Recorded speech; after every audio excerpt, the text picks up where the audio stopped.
Eu sou Fábio Rangel. Eu sou Rodrigo Carvalho. Eu sou Daniel Cavalcante. E eu sou Caio Gáudio. E está começando o Enquadrando Podcast Cinema, vinculado ao canal Acabou de Acabar, do nosso padrinho e amigo Gabriel Gaspar, editado por Marcelo Zaniolo, mas o Gabriel Gaspar está ausente. Eu tô com procuração hoje aqui. Passamos no cartório e tudo. Caio vai substituí-lo. Caio que comanda lá a nossa comunidade, nosso grupo no Telegram, e vai vir aqui falar sobre o maior terror dele, né? Maior terror. Eu tenho também. Filme de ET. Só vocês pra me fazerem ver esse filme de novo. Caraca, tô contigo, Caio. Quero ver um tema que me assuste mais do que ET e quero ver um filme que tenha me traumatizado mais do que Sinais. Vocês estão malucos.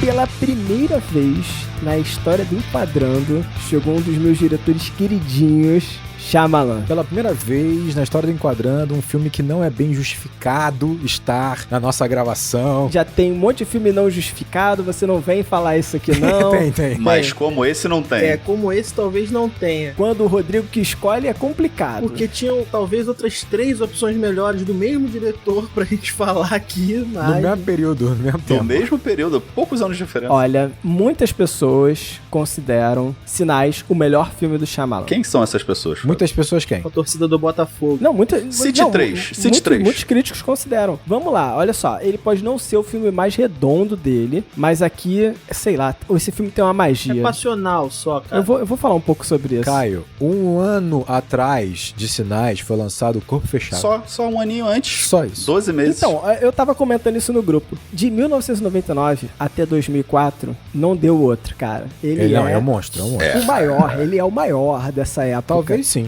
A sequência, Sexto Sentido, Corpo Fechado, Sinais e A Vila... 3 filmes que eu gosto mais do que Sinais. Não, É de respeito, né? É bizarro. É de respeito demais. Eu acho que esse ponto que você colocou é importante destacar, porque assim, a gente tem, obviamente, ouvintes que, né, não vivenciaram essa época exatamente do lançamento, e o Shyamalan, ele vai ser classificado, assim, como o diretor do momento, com comparações a Hitchcock, e eu vou falar um pouco disso mais pra frente. O novo Spielberg era direto. Eu lembro que saiu uma capa de uma revista famosa na época, eu não lembro qual era a revista, mas que falava justamente isso, que ele era o novo Spielberg. Pressão um pouco em cima do cara, né? Eu acho que essa comparação é interessante porque a gente vai imaginar o seguinte: quando o Spielberg lança Tubarão, ele dá uma guinada. Eu vou usar aqui um plot twist, porque esse diretor adora plot twist. Um plot twist no mercado, quando ele lança Tubarão, que vai inaugurar, entre aspas, né? Sim. Esse gênero blockbuster, o mercado vai todo seguir nessa linha. E o Shyamalan, a mesma coisa. Quando ele lança o Sexto Sentido, cara, teve um período ali de alguns anos que os filmes que eram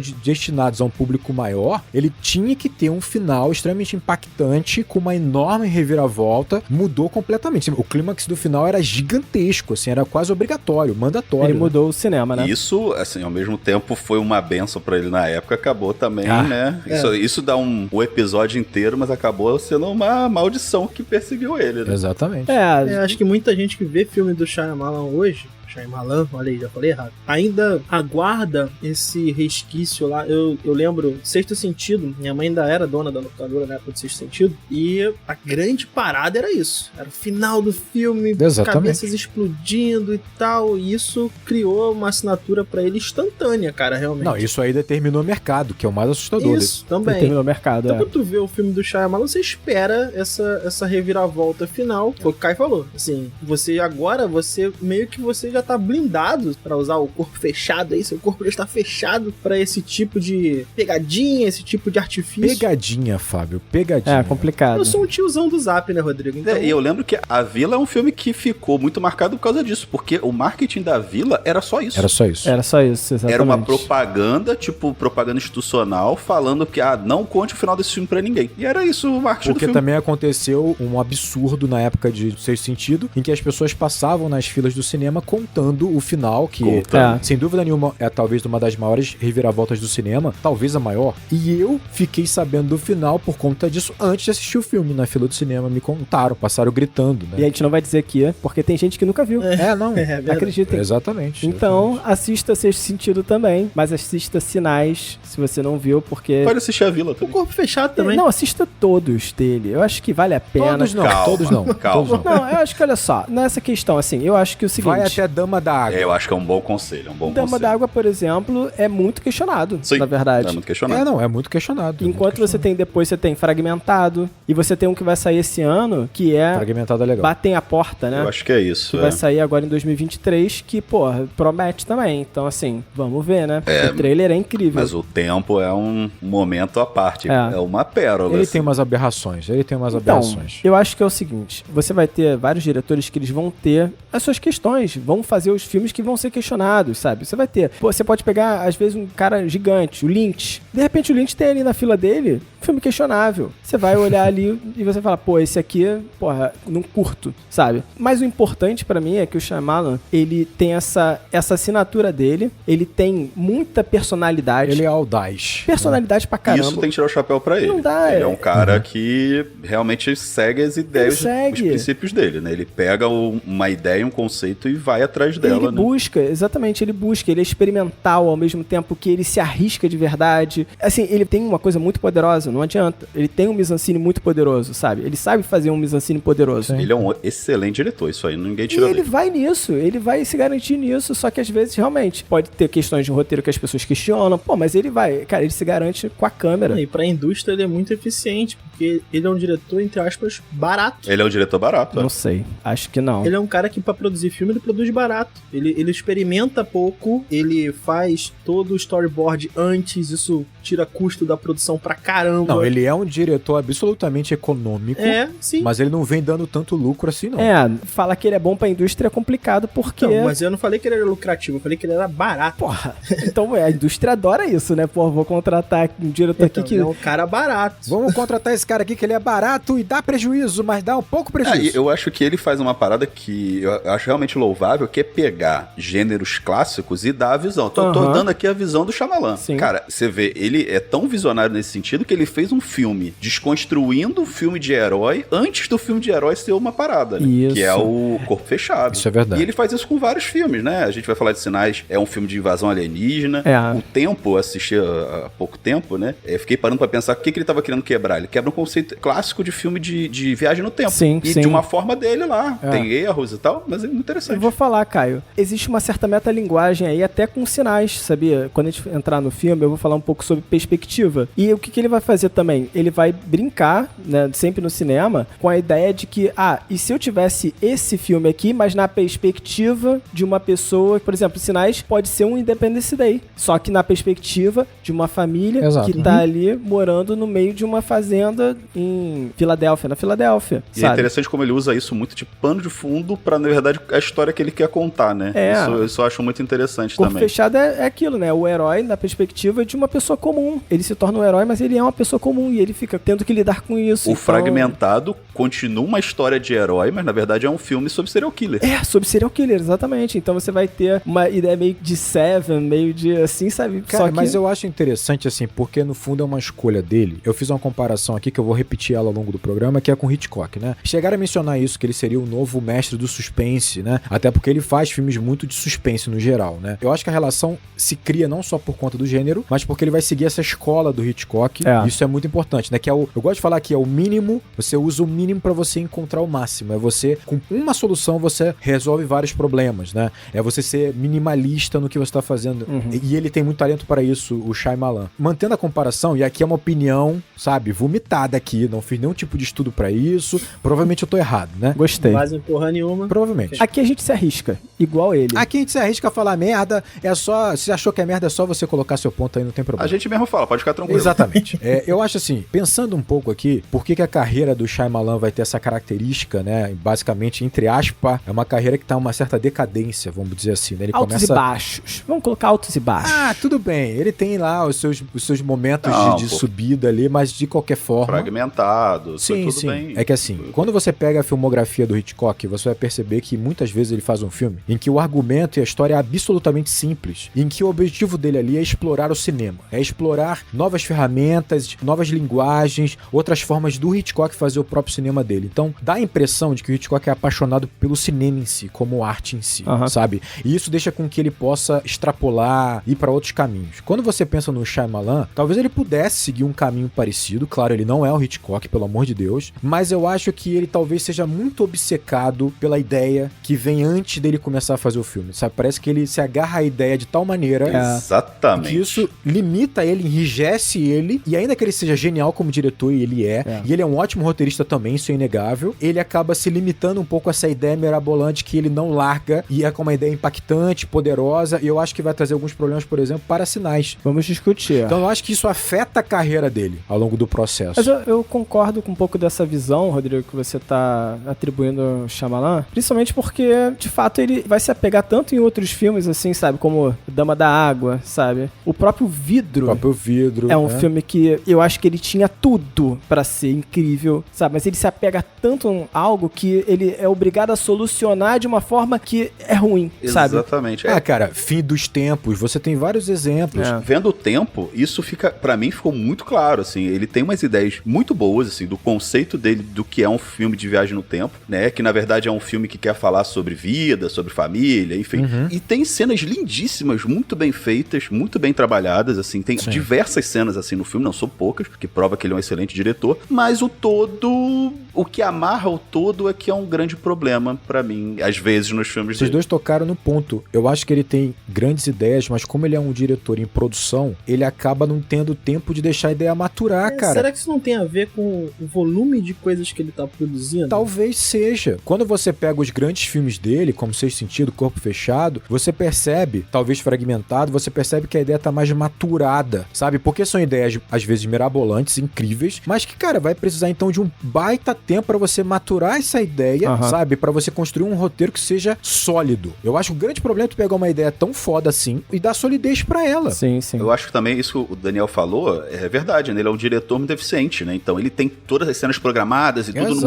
no storyboardzinho já programado, tal dia vai acontecer tal coisa, e ele segue normalmente esse cronograma, né? Pelo que eu pesquisei, e aí isso acaba engessando ele, né? Porque muitas vezes você precisa fazer ajustes ao longo do filme, né? O personagem vai maturando ao longo do filme, a história vai maturando ao longo do filme. Agora, é aquilo também, né? Nem todo mundo tem uma verba infinita e o tempo infinito pra gastar, né? Tem essa problemática da indústria. Mas também. sabe que às vezes eu fico com a sensação de que os anos vão passar e mesmo os filmes ruins, que as pessoas consideram ruins do Shyamalan, eles vão permanecer e daqui a pouco a gente vai olhar pra eles de uma forma diferente e vai falar, putz, cara, eu acho que isso aqui é genial. Eu fico com essa impressão quando assisto um filme do Shyamalan. Rodrigo, ele é fanboy demais, Rodrigo. Ele é fanboy demais. Eu posso ser fanboy, demais. Eu sou fã do cara, eu gosto muito dele, sempre gostei, mas eu acho uma coisa inegável, e eu concordo com o Fábio. Você vai olhar o filme dele, você vai assistir um filme e vão ter momentos geniais, sim. Isso você vai encontrar. É claro, e aí eu concordo com o Caio, o todo, às vezes, ele tá frágil, sabe? Exatamente porque ele não deu tempo pra deixar tudo sólido, ainda mais porque é isso. O cara quer uma ideia, um argumento genial, e o cara quer ainda uma reviravolta genial. Você precisa, então, de ter bases sólidas demais pra você conseguir isso, e ele não vai ter tempo pra isso. Então, assim, ele também exagera nessa ambição dele na hora de fazer o filme. Agora, também é a característica dele, e essa ambição faz com que ele tenha momentos geniais. A impressão que eu tenho, e aqui é aquela mesma coisa que o Rodrigo acabou de colocar aí, é baseado em absolutamente nada. Esse é o enquadrando, né? Que é baseado em nada. Eu acho que ele é um cara que tem excelentes ideias e ele é competente pra realizá-las, só que as ideias que ele tem foram muito melhores no início da carreira dele e ele encontrou soluções práticas e rápidas. Isso faz com que ele tenha um início de carreira bastante promissor, meteórico, só que não dá pra reproduzir essa fórmula, e me parece que ele tenta reproduzir as mesmas soluções, as mesmas estruturas, vamos dizer assim, né? Só que com um tipo de produção industrial, cara, que, como o Caio falou, às vezes a solução tá num amadurecimento, tá durante o processo. Eu não sei se ele se dá tanta liberdade, assim, ao longo do processo, pra que ele consiga, de fato, maturar essa estrutura toda. O último filme que eu vi, né, em ordem cronológica, foi o Glass, e eu já, na metade, eu já não era mais minha praia. Eu gostei muito do Fragmentado, por exemplo, e gerou uma expectativa, por exemplo, em relação ao Glass. Eu acho que a gente vai olhar pra trás aí, como você falou. Os filmes do Shyamalan tem coisas incríveis, geniais. Mas eu acho que a gente tá tão na memória dos primeiros filmes, o diretor que é o novo Hitchcock, que isso... Novo Spielberg. Infelizmente, eu não sei se ele vai conseguir sustentar essa comparação durante muito tempo, seguindo a mesma fórmula. Já não conseguiu. Eu acho que já não se espera mais isso dele, né? Infelizmente, tá? Porque eu não quero isso dele, não. Pelo contrário. Eu acho que a gente ainda vai ver uma reviravolta na carreira dele. Eu não tô zoando. Eu acho que ele ainda vai dar uma reviravolta nessa carreira e ele vai ser super conceituado. Sabe o que é bom? É que o que você tá falando já tem a ver com o tema desse filme. Fé. Isso é fé. Eu juro pra vocês que, assim, eu tô muito numa expectativa de uma reviravolta na carreira dele, assim, sabe? Esse grande plot twist no final. Caraca, já pensou? E ele vai amarrar todos os filmes? Vai ver, tá tudo programado, cara. É tudo calculado. Tá tudo amarrado. E você vai pegar lá na Dama d'Água e falar, caraca, isso aqui faz uma referência fragmentada. Exato. E aí todos os buracos que a gente acha que tem nos filmes, na verdade, eles se fecham nos outros e você que não viu... É tipo a teoria da Pixar, cara, que é tudo um filme só. Seria incrível. Olha, eu vou falar pra você que eu torço pra isso por um motivo muito simples, porque ele é um diretor monstruoso. Como você falou, encenação, mise-en-scène, ele tem um olhar que é uma parada inacreditável. Inacreditável, sabe? Esse filme, então, que é baixo orçamento, lidando com ET, que é uma... Um tema difícil, né? Um tema difícil lidando com baixo orçamento que você tem que mostrar o ET. Fica ridículo fácil. Sabe, tipo, e ele tem diversas sacadas pra fazer isso de uma maneira mais olha só, assim. Eu vou te falar isso aqui. Esse filme não é sobre ET, entendeu? Mas esse filme me dá pavor só de citar o ET. E ET, pra mim, eu também tenho ET como a grande assombração na minha vida. É o que eu mais tenho medo é ET. Eu já citei isso num dos encontros lá com nossos apoiadores, quase sempre mensais, mas eu já citei Sinais como a cena mais aterrorizante pra mim. Caraca. Eu tenho um medo inexplicável de ET, não sei porquê. Eu nem acredito, nem acho que existe. O pior de tudo é isso. Mas mesmo assim, caraca, eu também caraca, esse filme me deixa tenso. Maneiro. O filme não me deixa muito tenso, não, mas nada é igual a autópsia do ET transmitida pelo Fantástico. Isso é a coisa mais assombrosa que eu já vi na minha vida. Tem nada igual. Verdade, eu concordo. Era, pra mim, até ver a cena do Brasil nesse filme. É mesmo? Cena do Brasil, ainda no Brasil. Cara. Mas a cena do Brasil não mexe mais tanto comigo, não. Agora eu já tô vacinado. Quando veio, eu já falei, opa, tá menino falando espanhol ali. O Brasil que parece México, que parece Cuba. Os latinos estão todos no mesmo lugar, né? Tem as mesmas tradições. O garoto dá um grito em inglês do nada. Behind the... alguma coisa. Behind the wall, não lembro. Behind the car. Bandeirinhas mexicanas, carro cubano. É tudo maravilhoso. Eu vou te falar uma coisa aqui, que quando normalmente eu tô na posição de ouvinte, né? E eu fico assim, caraca, vai me dando uma ansiedade que não vai começando a introdução do programa, né? Fico esperando ali o começo do programa e assim, gravando... Você entende por quê agora, né? É pior ainda. Me dá mais ansiedade ainda. Vambora. Então vamos lá. Então, sinopse. Mas antes da sinopse, eu gostaria de agradecer aos apoiadores do Enquadrando. A gente tem uma campanha no Apoia-se em www.apoia.se/enquadrando, onde você pode apoiar esse projeto para ele continuar existindo e quem sabe um dia crescer. Estamos próximos da nossa meta. Quem sabe? Dá uma forcinha pra gente que estamos chegando lá. A gente ainda não consegue pagar as contas. O que o cara ganha, Fábio? Se apoiar a gente, o que aquelas pessoas ganham? Se apoiar a gente, as pessoas ganham. É que falar ganha, assim, fica meio, né? Fica um pouco, né? Se apoiar... Quais são os benefícios de um apoiador do Enquadrando, Fábio? Agora sim, ficou benefício melhor. também é uma palavra complicada. O que acontece com quem apoia o Enquadrando, Fábio? Qual é a contrapartida? Eu gosto de recompensa. Quais são as recompensas do apoiador? Vamos lá. O Fábio é inflexível igual o Shyamalan. É incrível. É verdade. A recompensa, a mais interessante é você participar do nosso grupo do Telegram, onde você tem contato direto com a gente e a gente tá lá conversando sobre cinema e a gente pode também, conversar em tempo real sobre qualquer outra coisa. A partir de quanto? A partir de R$10. Que não é nada, né? Uma quantia que não paga nada, 3 pão francês. Pão francês tá muito caro recentemente. Tá caro. Faz o orçamento de Sinais. Padaria gasta R$9.000 fácil. Nossa. Que isso, militou! O Bolsonaro entra na padaria e paga um filme do Shyamalan. Fácil. Só no cartão só. Só no cartão. Mas tudo bem. Então você pode participar participar lá do nosso grupo do Telegram, onde você vai conversar com a gente diretamente. E eu gostaria de agradecer alguns apoiadores que fazem esse projeto acontecer. São Douglas Heitor Saraiva Manfré, Igor Branco Gonçalves, Tadeu Capistrano Bufa, Pedro Ivo Souza Medeiros e Luciana Marques. Galera, muito obrigado. Obrigadão, gente. Obrigado. Só pessoas maravilhosas. E agora é o seguinte, o Gabriel não tá aqui, não tem Enquadrando agora, mas eu queria dar um outro recadinho, que é o seguinte, a gente tá começando um evento nesse momento de premiações, que é o Grande Prêmio Enquadrando de Cinema. Oh, meu Deus! E esse evento, já quando esse programa for lançado, já teremos os indicados à premiação, então acompanha essa premiação e se você apoia o Enquadrando, você pode votar. Quem decide quais são os filmes que são indicados e quais são os filmes que são escolhidos como melhores filmes de 2022 são os apoiadores do Enquadrando. É um evento que a gente faz anualmente e vai haver uma live onde nós vamos dar as premiações para esses filmes. Então, a gente vai fazer uma live para anunciar. Que já vai ter acontecido quando esse programa... Já vai ter acontecido. Já vai ter acontecido. Uma pena. Foi ontem a live. Mas espero que você tenha assistido. Se você não assistiu, você pode assistir o que não é o Oscar do Enquadrando. É o contrário. O Oscar é o Grande Prêmio Enquadrando de Hollywood. Exatamente. Então é isso. Então apoia a gente e participa também aqui da escolha dos melhores filmes do ano. E vamos lá, sinopse. Graham é um pai de família que está vivendo o luto da perda de sua esposa quando uma ameaça alienígena começa a assombrar sua casa. Tá bom.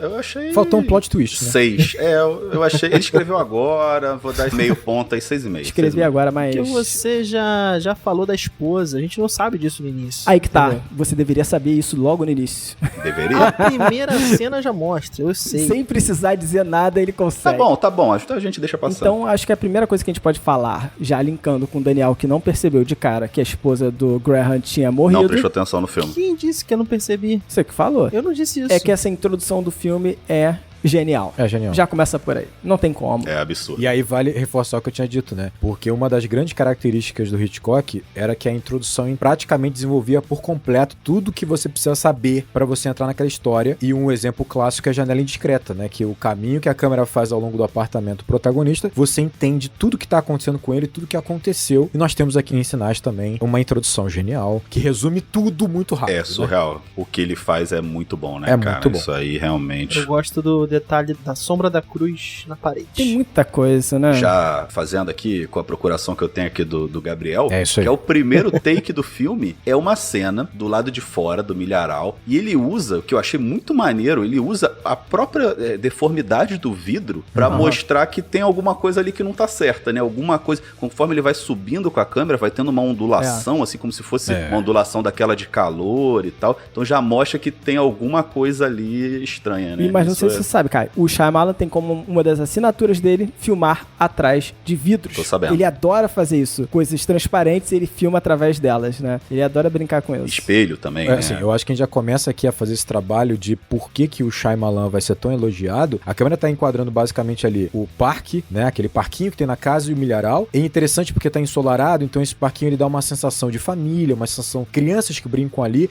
você naturalmente já encara como uma família equilibrada, feliz, alguma coisa assim por conta do parquinho, e quando a câmera recua pelo vidro, a distorção gerada pelo vidro não só já dá uma sensação de que tem alguma coisa estranha, tem algo errado, já se relaciona talvez com o pesadelo que o Graham tá tendo. Tá tendo naquele momento, como já também sugere a ideia da água, né? Você tem ali já uma distorção da água, que é um tema importante. Exatamente. Né? Pra esse filme. Então, cara, é brincadeira. É brincadeira. Mas eu posso colocar algo que acontece antes disso, na verdade? Pode. O Shyamalan sempre trabalha com o mesmo compositor, que é o James Newton Howard, né? E esse cara escreve essa música que começa no filme, que é um tema bizarro. Enquanto ele vai apresentando os créditos, tem um tema tocando, né? Gera um desconforto absurdo. Tem algo acontecendo terrível, né? Como se algo de grande estivesse vindo. É uma coisa maravilhosa. E ao momento que ele vai colocar a primeira cena do filme, vem um silêncio absurdo. E você vai ver que esse filme vai trabalhar várias vezes o silêncio. Claro. Ele vai colocar, por exemplo, barulho de grilozinho e ele vai silenciar pra criar tensão. Ah, isso é muito foda. O que eu ia falar, isso é mais absurdo que a trilha sonora, eu acho o design de som desse filme. Exatamente. Design de som desse filme. O design de som, assim, é incrível. Então, assim, nesse momento, você vai ver que vai vir o silêncio, e esse silêncio, como ele vem logo depois dessa coisa grandiosa que tá chegando, ele também é um pouco assustador, sabe? Ele já cria uma tensão pra você começar a cena olhando aquilo tenso. Claro. É muito doido isso, né? Mas ele prepara a gente muito bem. Ele passa o sinal, né, de que corroborando aquela ideia de que acho que tem alguma coisa coisa errada, né? Porque a partir do momento que você começa com barulho, né, com som, por mais que ele seja incômodo, quando você é retirado desse estímulo, você sente falta. Então isso reforça a ideia da primeira cena. E realmente, isso acontece em vários momentos. Esse silêncio, ele vai remeter a algo que tá indo contra o fluxo natural. É, por exemplo, o cachorro parar de latir, é a cigarra parar de atuar também, né? Então você pressente o perigo com coisas muito simples. É o que o Rodrigo colocou ali, né? Claro. Principalmente quem tem criança em casa, né? Porque criança é energia pura, né? Então você tá o tempo todo barulho. Eu sei, tem uma colônia de férias acontecendo aqui embaixo. Impressionante. Como é barulho. E isso tem uma fala no filme sobre isso, né? O filme literalmente fala isso em algum momento. Cara, eu acho genial como o Graham, ele vai acordar desse pesadelo que você imagina que ele tá tendo, e você basicamente, antes dele acordar, você vê o porta-retrato e você já tem ali a informação de que... Da família inteira. Da família em si, né? Da constituição dessa família. Então você vê marido, esposo e as duas crianças, né? Um casal lindo e tal. Ele acorda do pesadelo e basicamente quando a câmera, ela vai filmar de cima aquela cama, você vai perceber uma informação mais importante. A mãe não está ali. E você vai percebendo os detalhes, né? O Graham, ele tá deitado ainda no espaço dele. Ele não tá no meio da cama exatamente, ele não tá tomando a cama como um todo. Tem um travesseiro. E o lado da esposa tá arrumado, sabe? Tipo assim, ela não saiu dali, ela não estava ali, ela não dormiu ali. Então assim, você já tem uma construção muito clara de tudo que você precisa entender pra começar esse suspense, cara. E isso é genial. E esse plano, bem aberto assim no quarto, você vendo o quarto inteiro, né? Traz essa solidão e é um plano escuro, né? Já sente um clima bem pesado ali. Claro. O que eu ia falar, na verdade, o que contribui muito pra essa cena, né? A gente acho que vai falar um pouquinho mais dele pra frente, mas o Mel Gibson, a postura corporal dele já fala muito também, né? Nessa cena inicial. É uma atuação muito boa dele. Uma coisa que eu reparei também nessa cena, e tem outras, né? É que ele trabalha muito com planos com uma angulação de 90 graus mesmo, né? Aquele plano reto, né? Centralizado, assim. Não sei se pra vocês passou essa ideia, mas pra mim reforça muito um tom meio documental, não é a palavra, mas me deixou entender essa história de maneira mais crível, dá mais credibilidade, sabe? Parece que eu tô ali, muitas vezes também a câmera assume uma posição de um espectador que a gente vai entender como sendo esse invasor, mas me dá uma sensação de que eu tô vendo de fato um cara dormindo, né? Não é uma posição de câmera que ela é exótica ao cotidiano dos nossos olhos, por exemplo. Então, você tá querendo dizer que você tem planos que parecem ser planos subjetivos, mas que na verdade não tá na perspectiva de ninguém. Exato, é isso, perfeito. Mas muitas vezes os planos parecem ser subjetivos. Sim, é verdade. Exato. É como se você estivesse contemplando realmente o cara acordando, e você tá em pé ali, você tá em pé olhando o cara acordar, é isso. Em muitos momentos do filme parece que alguém tá tirando uma foto de família. Né? Eu senti isso ao longo da casa, assim,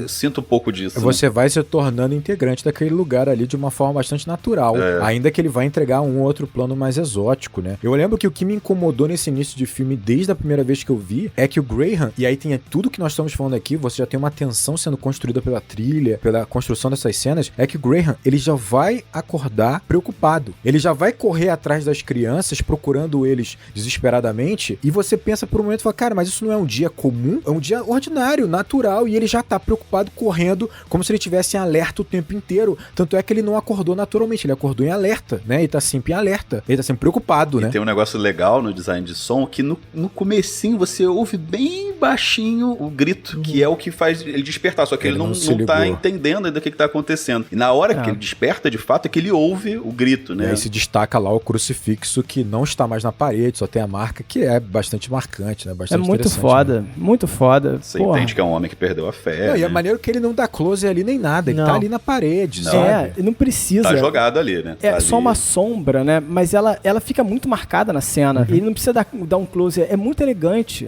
tá muito marcado. Sim. E é legal porque fala que aqui ele é um homem que viveu muito tempo com fé, a ponto de fazer uma marca na parede, e ela já não tá mais ali. Exatamente. Né? Então ela mostra que ele viveu muito tempo com fé. Essa marca é importante porque diz muito dele, na verdade, né? Exatamente. Aquela parede é ele. Aquela parede é ele, né? E sabe o que é mais legal? Não só dele, mas vai dizer muito sobre as crianças. Sim. Sobre a criação das crianças. Também. E eu fiquei com essa sensação, assim, de que, tudo bem, a gente vai falar um pouco sobre essa questão da fé, fé, sobre essa questão da perda da fé, beleza. Mas eu tenho sempre a sensação de que aquelas crianças foram criadas a vida inteira naquilo, e largar aquilo é muito difícil, sabe? Pra uma criança. É muito difícil. E isso vai marcar muito o filme, sabe? Porque aquela marca que ele deixou na casa dele, ele deixou pra toda a família dele. É assim, claro. Concordo total. É exatamente isso. Não é só sobre ele, sabe? Mas é sobre o que ele criou. A própria cruz que tava na parede é ele, que entrou e saiu da família como esse pastor, ou esse padre, né? E aí, é engraçado, a gente tá falando da questão da cruz, como é um detalhe tão importante, mas que não é enquadrado em close, né? Ela tá ali no cenário, vai chamar a atenção, e eu acho que isso é uma característica muito marcante da construção de cenas do Shyamalan e da construção da história, né? Ele vai colocar pequenas peças nesse quebra-cabeça que, se você não olhar e não identificar, não vai fazer falta pra história como um todo, mas se você perceber, isso dá profundidade, dá complexidade pra história. E isso é genial, porque isso é uma confiança do diretor em relação ao seu espectador. E você fica instigado a vasculhar isso. A gente tá falando aqui E ao roteiro, né? E ao roteiro. Uma confiança do roteiro. Dando 2 exemplos do roteiro, tem o mais famoso de todos, né? Que é quando o Graham, ele fala pro filho dele, olha, eu vou ligar pro doutor fulano pra cuidar do cachorro que ele tá estranho. E a criança fala, não, mas ele não é veterinário. Ele, não, mas ele vai resolver o problema, relaxa. E tu fica assim, mas por que ele não vai ligar pro veterinário da cidade, né? E essa informação fica no vácuo, gera um incômodo, que é importante pra um suspense, né? Você tá trabalhando tensão, mas fica no vácuo e você pode até esquecer dessa questão ao longo do filme, e você só vai ter a resposta, caso você tenha, se você for atento a um plano em que ele tá enquadrando a casa do Ray, que é o homem que matou a esposa dele, e na frente da casa você tem ali uma caixa de correios que tá escrito veterinário, e aí você entende, ele não vai ligar pro veterinário, porque o veterinário, no caso, é o Ray, que é o homem que matou a esposa dele. É uma cidade pequena. É uma cidade pequena, né? É uma cidade pequena, só tem um veterinário. Ele faz isso ao longo do filme todo, né? Ao longo do filme todo. E pra mim, assim, já adiantando, esse é uma das grandes qualidades e um dos grandes defeitos do roteiro desse filme. Interessante. Ele é um roteiro que é um roteiro redondo, né? Mas que ele trabalha muito bem, realmente, esses pequenos detalhes, essas pequenas sutilezas. Total, pra entregar depois mais pra frente, que é uma coisa que ele faz nos outros filmes também. Que é aquela coisa de você depois rever o filme e falar, pô, esse roteiro não me enganou, tava na minha cara o tempo todo. Você vê como é que pode um detalhezinho tão simples assim. O filme começa com o enquadramento do parque, né? Ainda que esteja tenso, dá uma sensação de familiaridade, de ingenuidade, o infantil ali, o bucólico, mas no final do filme você vai perceber que esse mesmo parque enquadrado, né? Os brinquedos estão com tábuas faltando, pedaços de madeira faltando, que foram usadas na casa para trancar as portas e as janelas.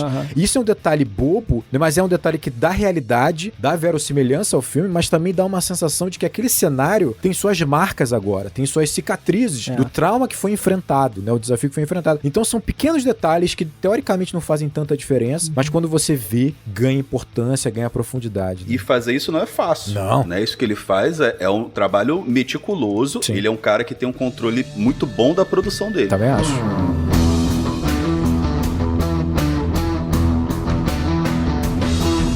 Eu quero puxar, aproveitando o gancho que o Daniel falou agora há pouco, eu entendi o que ele quis dizer. Ele fala sobre a câmera subjetiva, e alguns planos, eles não parecem tão naturais no cinema, porque ele coloca exatamente perpendicular, olhando um personagem centralizado, e aí quando você olha, você fala, pô, isso aqui me parece estranho, sabe? Às vezes causa essa estranheza. Mas, Fábio, isso é um ponto que é defendido muito pelo Hitchcock. O Hitchcock, ele diz muito sobre você definir quem está olhando assim. Sim. Ainda que seja um olhar que venha do céu, ele vai determinar que olhar é esse. Legal. Não, de quem é. É verdade.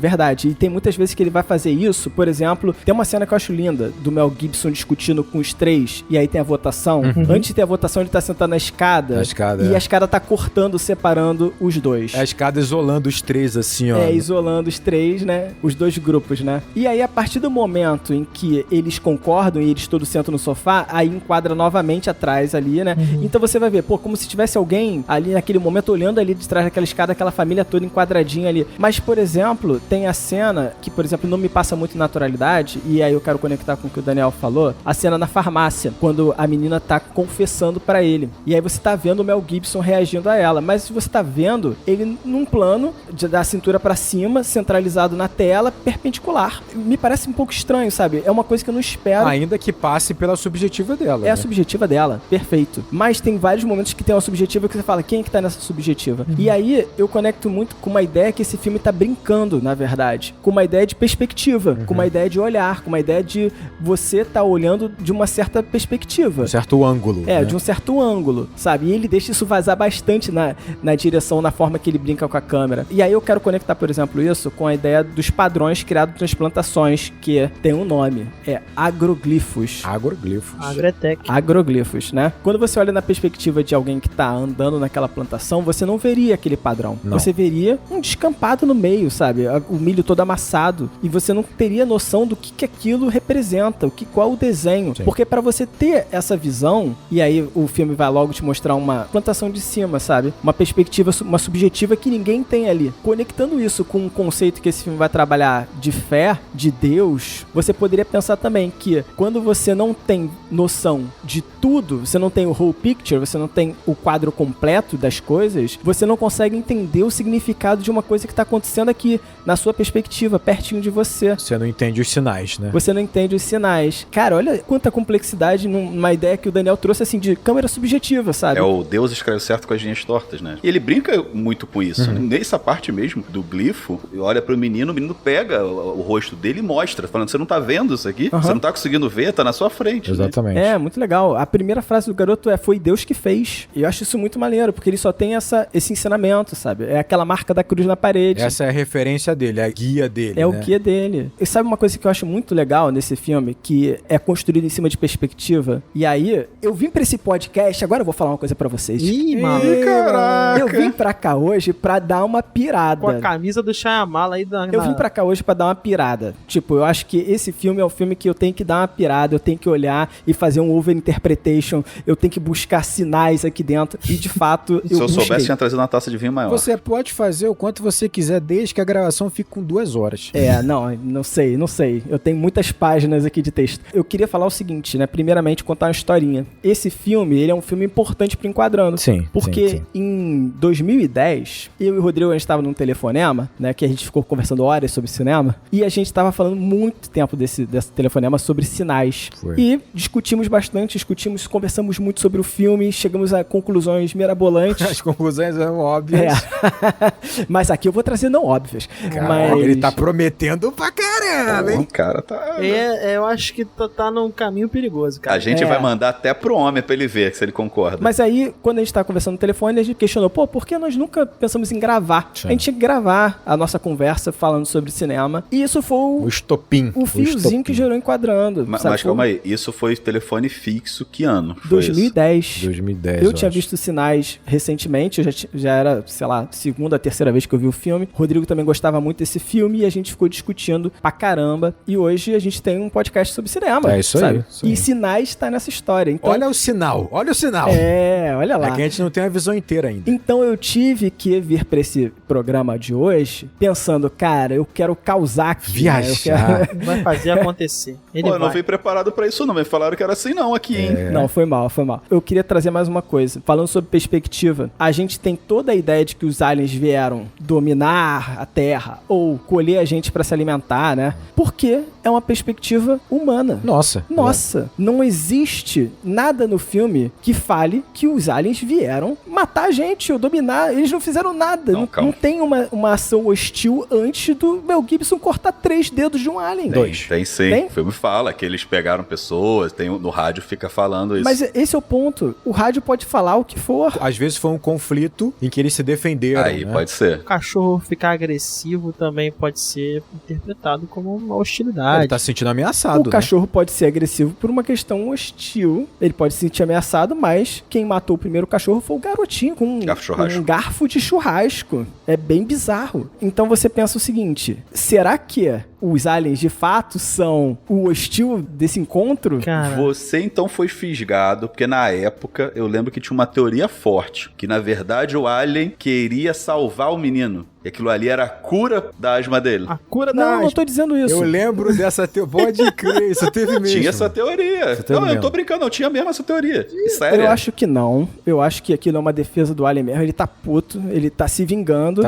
É uma parada meio vingança mesmo. E tem relato também, né, no rádio, de que eles estavam envenenando as pessoas e tal. Mas depois que a confusão começou, porque quem deu o primeiro tiro, sabe? O que tá acontecendo? A gente não sabe. A gente tá tendo sempre uma visão de outro sobre a situação toda. Eu concordo que é um uma forma de ver, mas eu acho que aqui tá uma fragilidade grande desse filme, cara. Que é a ideia de que pra construir um momento de catarse lá do plot twist, esse roteiro vai ter certas permissividades que me incomodam too much. Exemplo, é dito no rádio que a solução encontrada foi no Oriente Médio. Ai, caraca. Local, por exemplo, que tem a maior crise hídrica da humanidade. E a solução é o cara jogar água no bicho. Mas o Oriente Médio é outra história. Isso aí eu só acho uma ironia interessante só. É uma ironia interessante, ok. Ainda tem uma questão cristã na parada. É. Né? Exatamente, pra mim é o Tudo ponto bem, cristão. Mas a gente ainda tem outros pontos. Os alienígenas são avançados tecnologicamente ao ponto de viajarem à velocidade da luz, os caceta 4. E vão encontrar um problema que, de certa forma, é de fácil solução. Qual o problema? Da água. Da água. Estão num planeta que é 70% coberto de água. Os seres humanos precisam de água para sobreviver. Se é que eles vieram aqui coletar, eles estão lidando com indivíduos que são 70% de uma substância com a qual eles não conseguem lidar. Ou seja, eu acho que não há problematização com relação a isso. Não, olha só. Problematizar isso enfraquece o filme ao ponto de que a gente não deveria. Eu vou te falar só o seguinte, não é sobre isso. Eu tô falando sobre a perspectiva que a gente tem sobre essa história. Ok, não, eu compreendo o teu ponto. A gente assume coisas, esse filme ele brinca com isso. Você vai assumir coisas por conta da sua natureza. Sim. Eu vou te colocar um argumento. A gente tem a ideia de colonizar Marte. Por quê? Marte não tem condições de vida humana, mas a gente tem essa vontade de chegar lá. Marte até então... Primeiro, aí a gente vai entrar numa discussão complicada, que é melhor a gente não entrar. Eu preciso mais ver. Olha só, eu só tô falando o seguinte, a gente tá colocando sempre um viés, o alienígena no nosso viés. Com certeza, concordo com você. Então quem é que vai dar a ideia, o modus operandi do alienígena é um militar. Concordo com você. Não só, tá? Tem um livro lá também do ufólogo. O livro do ufólogo. A gente tá dentro de uma perspectiva, a gente tá dentro de uma caixa. Eu acho que a gente chegou num ponto que eu acho que pra mim foi o que eu coloquei lá atrás, que essas filigramas que ele vai te dando ao longo do roteiro, que é a grande qualidade, o grande defeito do filme. Pra mim, muitas vezes, esse mecanismo que ele usa, né, que a gente chama de foreshadowing, são um mecanismo de roteiro que você vai colocando ao longo do filme. Quando ele é bem feito, você não percebe qual a intenção daquilo, né? Você coloca pequenas minúcias ali que você não vai perceber. Você vai olhar, ok, é uma coisa natural, mas depois lá na frente isso vai remeter. Só que muitas vezes, essas minúcias que ele coloca, eles servem mais pra contar a grande história que ele quer contar do que fazem sentido dentro da lógica do filme. Mas, por exemplo, pra mim tem dois grandes pontos que eu acho uma ideia incrível e uma ideia péssima. A ideia da asma do menino ser o grande salvador dele, eu acho fantástica. Eu acho incrível. Em momento nenhum você acha que a asma vai servir pra alguma coisa naquela história. Pelo contrário, você acha que aquele menino é frágil. Na verdade, aquilo é a grande força dele. E, ao mesmo tempo, você tem o negócio da água da menina. Pra mim, aquilo não faz sentido nenhum. O negócio da água só serve pra ter a cena no final dele tomando banho de copo d'água. Então, eu acho que ele consegue fazer uma coisa tão boa, por um lado, mas tão sutil, tão delicada, e uma coisa assim, o elefante na loja de porcelana, sabe? Que não serve pra nada isso, só pra explicar uma coisa no final. Então, eu acho que essa discussão que vocês estão tendo é muito dessa dubiedade do roteiro, né? Desses altos e baixos do roteiro. Eu até entendo onde você quer chegar, Fábio. Eu acho que até dá pra ir assim. Só que o roteiro... Eu quero chegar mais longe, na verdade. Ih, caraca. Só que eu acho que o roteiro não tem aquele brilhantismo, não diminuindo totalmente, mas não tem aquele brilhantismo do grande roteiro, que é deixar a coisa aberta, mas que vai pegar, não sei, que ver exemplo agora na cabeça lá, Matrix. É um filme que tem um monte de interpretação, que você pode pensar um monte de coisa diferente e todas elas cabem, entendeu? Mas acho que aqui ele não consegue fazer isso. Esse filme é um filme sobre fé, sobre uma certa religiosidade. A religiosidade trabalha em cima do desconhecido. A fé preenche o desconhecido com informações que são imprecisas. O filme vai fazer um paralelo entre a existência de Deus e o que você conhece sobre Deus e a existência dos ETs e o que você conhece sobre os ETs. Então, se você tentar racionalizar a motivação dos ETs, é a mesma coisa que tentar racionalizar a motivação de Deus, sabe? Assim, eu vou até aproveitar o momento que eu vou colocar o meu ponto contrário. Eu acho assim, no fundo eu concordo com todos vocês. Não. Pode se posicionar aqui, não vem ficar em cima do muro, concordo com todo mundo. Tô falando o papel aqui do Gabriel, em cima do muro, eu concordo. Mas vamos lá, voltando. Beleza. Mas eu acho assim, eu acho que o que vocês estão debatendo reviravolta, ao meu ver, fora a questão do ET, que todo mundo falou isso na época, né? Porque o planeta Terra, 70% de água, não sei o quê. Só pra dar aqui pra gente passar por isso, o elefante branco, o argumento que todo mundo dá, que diz que tá no próprio filme, que o rádio fala, é que os ETs praticamente estavam tão ou mais desesperados que a gente e tiveram que vir parar na Terra, talvez. Qual é a função de ter colher pessoas, a gente não sabe, mas ele estava tão ou mais desesperado, tanto é que o ET que tá no Brasil, ele parece estar escondido, meio se sentindo ameaçado e tal. Então, assim, não necessariamente era uma dominância da Terra e tal. Mas olha só, isso aí é bobeira. Eu acho que a grande questão pra mim, e que tem muito a ver com o que nós estamos conversando pra mim, que é o problema do filme, é o seguinte: essas incoerências que a gente vai percebendo que tá acontecendo, pra mim é unicamente porque ele tem essa necessidade desse grande plot twist, dessa grande reviravolta. Exatamente. O problema é que quando você tem essa grande reviravolta, faz com que você tenha aqui, como o Caio falou, plantar as informações ao longo do filme de uma maneira bastante direta e bastante sólida, para que você entenda essa reviravolta na totalidade dela. E como a reviravolta é muito poderosa, requer uma base mais bem feita ao longo do filme. O problema é que isso gera concessões. Então, assim, um filme que tem um tema como fé, que cobra a mais sutilezas, faz com que muitas vezes você tenha cenas que vão importar para a reviravolta, que são duras e sólidas e rígidas, como a própria reviravolta é. Tudo bem. Ele tentou transformar uma reviravolta de fé, uma reviravolta de, né, os sinais de Deus, numa matemática, numa equação que todos vão entender. Exato. E isso é um problema, né? Isso é um problema. Acho que a gente ainda vai discutir mais sobre isso, mas tudo bem. Claro, vamos discutir mais sobre isso. Mas assim, eu acho que o que enfraquece o filme em si, pra mim, e pelo que eu tô vendo pro Caio também, talvez pro Daniel, é exatamente essa rigidez de uma reviravolta tão grande, que faz com que você tenha que usar coisas muito diretas pra um tema que é, por si só, delicado e subjetivo. Então, assim, algumas vão funcionar muito bem, como é o fato da asma. Exato. Né? Outras nem tanto, do rebater. Alguém vai achar engraçado, irônico, outros não vão gostar. Então, assim, eu acho que, assim, a gente pode encarar que a menina tem essa sensibilidade espiritual, que ela já faz a questão da água, talvez por um feeling que no fundo o espírito dela talvez já tem e tal, mas não cabe tão bem no filme, assim, como uma ferramenta ao longo antes da reviravolta? Talvez não. Tanto é que quando o filme ele foge da reviravolta, ele é muito melhor. Quando ele tá deixando fluir a sutileza do tema, dos personagens da sua família, ele fica infinitamente melhor, né? Ainda que seja uma reviravolta interessante. O diálogo entre o Mel Gibson e o Joaquin Phoenix, cara, ele é tão bom, mas ele é tão bom. Ele constrói o personagem do Mel Gibson pra desconstruir logo depois. É tão bom quando esses personagens estão conversando que realmente, cara, o filme realmente é melhor quando o tema tá sendo abordado de maneira mais livre, e foi por isso que eu falei lá atrás. Pra manter a fórmula, pra manter a ideia de um final poderoso de reviravolta, às vezes ele vai ter que fazer aqui certas concessões que são problemáticas. Por isso que eu falei, eu acho que não cabe a gente caminhar aí por esses preciosismos e minúcias desse roteiro, porque sinceramente eu acho que ele abre mão disso deliberadamente, optativamente, para manter o plot twist do final, cara. Eu só vou fazer aqui rapidamente o advogado do diabo, porque eu não acho que o roteiro é ruim de um todo, não. Não, o roteiro é muito bom. Não acho que seja também, mas eu acho que é uma opção. Eu tava até vendo um negócio legal que o pessoal faz, às vezes, fizeram nesse filme também, que você faz um círculo, né, com o roteiro, né, do início ao final, o início e o final se juntam, você vai colocando os pontos e como eles se ligam ao longo do filme. E o desse filme é muito maneiro, assim, que você vê todos os pontos que se ligam ao longo do filme e tal. O roteiro é muito bom. Eu acho que vou deixar a dica aqui pro Shyamalan, ele precisa de uma coisa. Ou ele para de fazer roteiro, ou ele contrata um editor. Não, que isso. As pretensões estão cada vez maiores. Ele precisa de um editor, mas não é editor de filme, não, editor de roteiro, pra olhar e falar, cara, corta isso. Não bota isso não, deixa isso pra lá, muda essa ideia aqui. Eu ainda vou defender. Eu posso, então, assim, entrar na minha pauta sobre religião e fé? Eu ia elogiar um troço que você falou. Vai, se é pra elogiar, pode.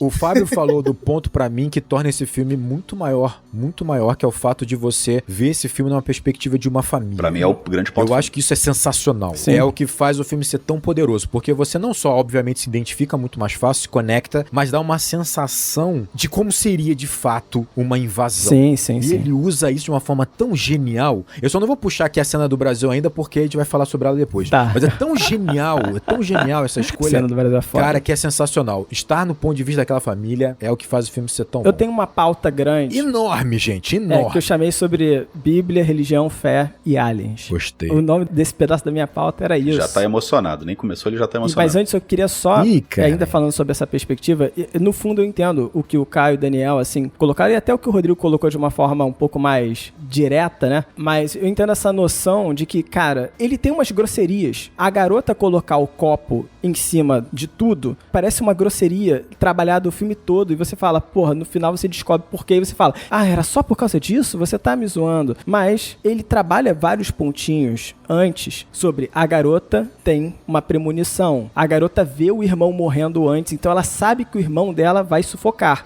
Ela acha que ele vai morrer, então ela fala como se ele fosse morrer. É ela que também, da mesma forma que o irmão, e aí depois eu vou abordar um pouquinho, ouve os alienígenas, né? Eles têm uma perspectiva diferente do mundo, falando ainda de perspectiva, ele tem uma perspectiva diferente. E eu acho que esse roteiro também ele vai trabalhar diferentemente com pessoas conforme a perspectiva delas. Muito, sabe? muito. Ele vai ser muito sensível. Então, se você tiver uma pessoa que for um pouco mais dura, sabe? Olhar pra isso e falar, era só por causa disso o copo d'água, sabe? Você vai encarar de uma forma. Se você for um pouco mais...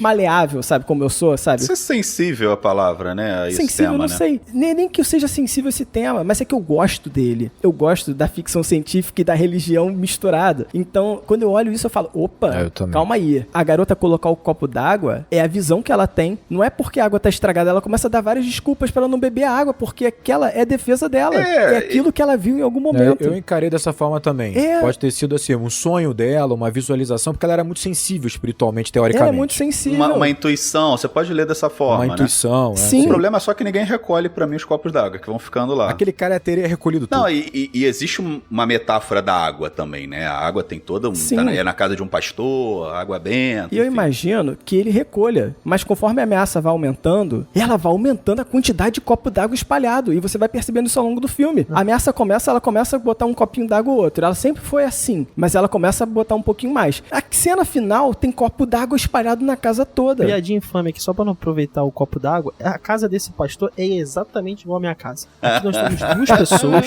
e não são só 2 copos. Tem o meu copo e tem 30 copos aos quais minha esposa faz uso. E teremos uma invasão alienígena que a Michelle já viu. Exatamente. Quantos copos demandam uma casa com 4 pessoas? Porque no final tem copo banquete em cima daquelas prateleiras. Se tiver meio cheio, você se preocupa. Se tiver totalmente vazio... Mas ela tem que ver os germes na água. Os germes. Até sobre esse negócio da água, isso não é trabalhado no filme, mas você pode entender até que isso foi um trauma que ela sofreu depois que a mãe dela morreu, que ela sentiu, né? Isso foi um toque que ela adquiriu. Né? Então você pode ler dessa forma também. A gente obviamente tá batendo aqui de uma forma mais pra fazer um ponto, mas você consegue explicar. Isso não é trabalhado no filme. Eu entendo que seja duro, mas não é porque é duro que é ruim. Eu entendo a que serve, que eu acho que é o ponto que você vai colocar agora, que eu entendo a que serve. É funcional, funciona. Não acho que é só funcional, porque assim, é uma escolha clara do Shyamalan, porque você percebe que ele poderia dar uma explicação mais razoável pra isso, ele não dá, porque pra ele não importa. Perceba, por exemplo, do rebatedor. O cara fala, ele ficava rebatendo toda hora pra fora e foi expulso da liga. Aí ele fala assim, ele fala pra ele, baixinho, ele fala assim,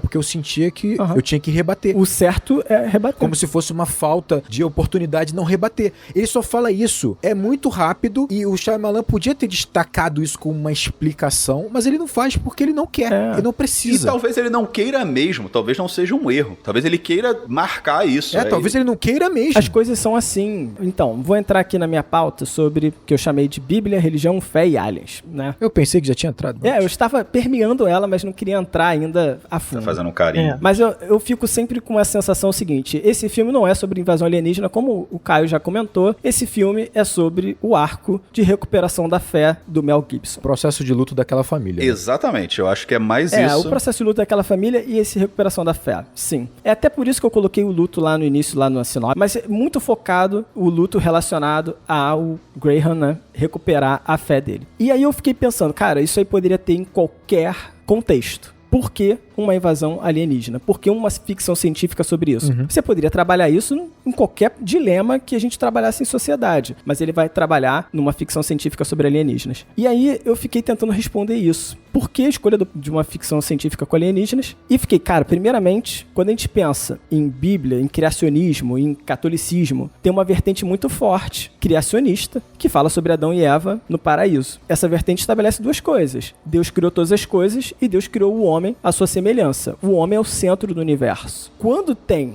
um alienígena, já desconstrói essa concepção, que é tudo que o Graham acredita. Bom ponto. Gosto. Então, a construção de Deus por muitas religiões, né, ela trabalha a ideia de que o ser humano é semelhança de Deus. Mas um alien só pode ter sido criado por Deus também. Contradição.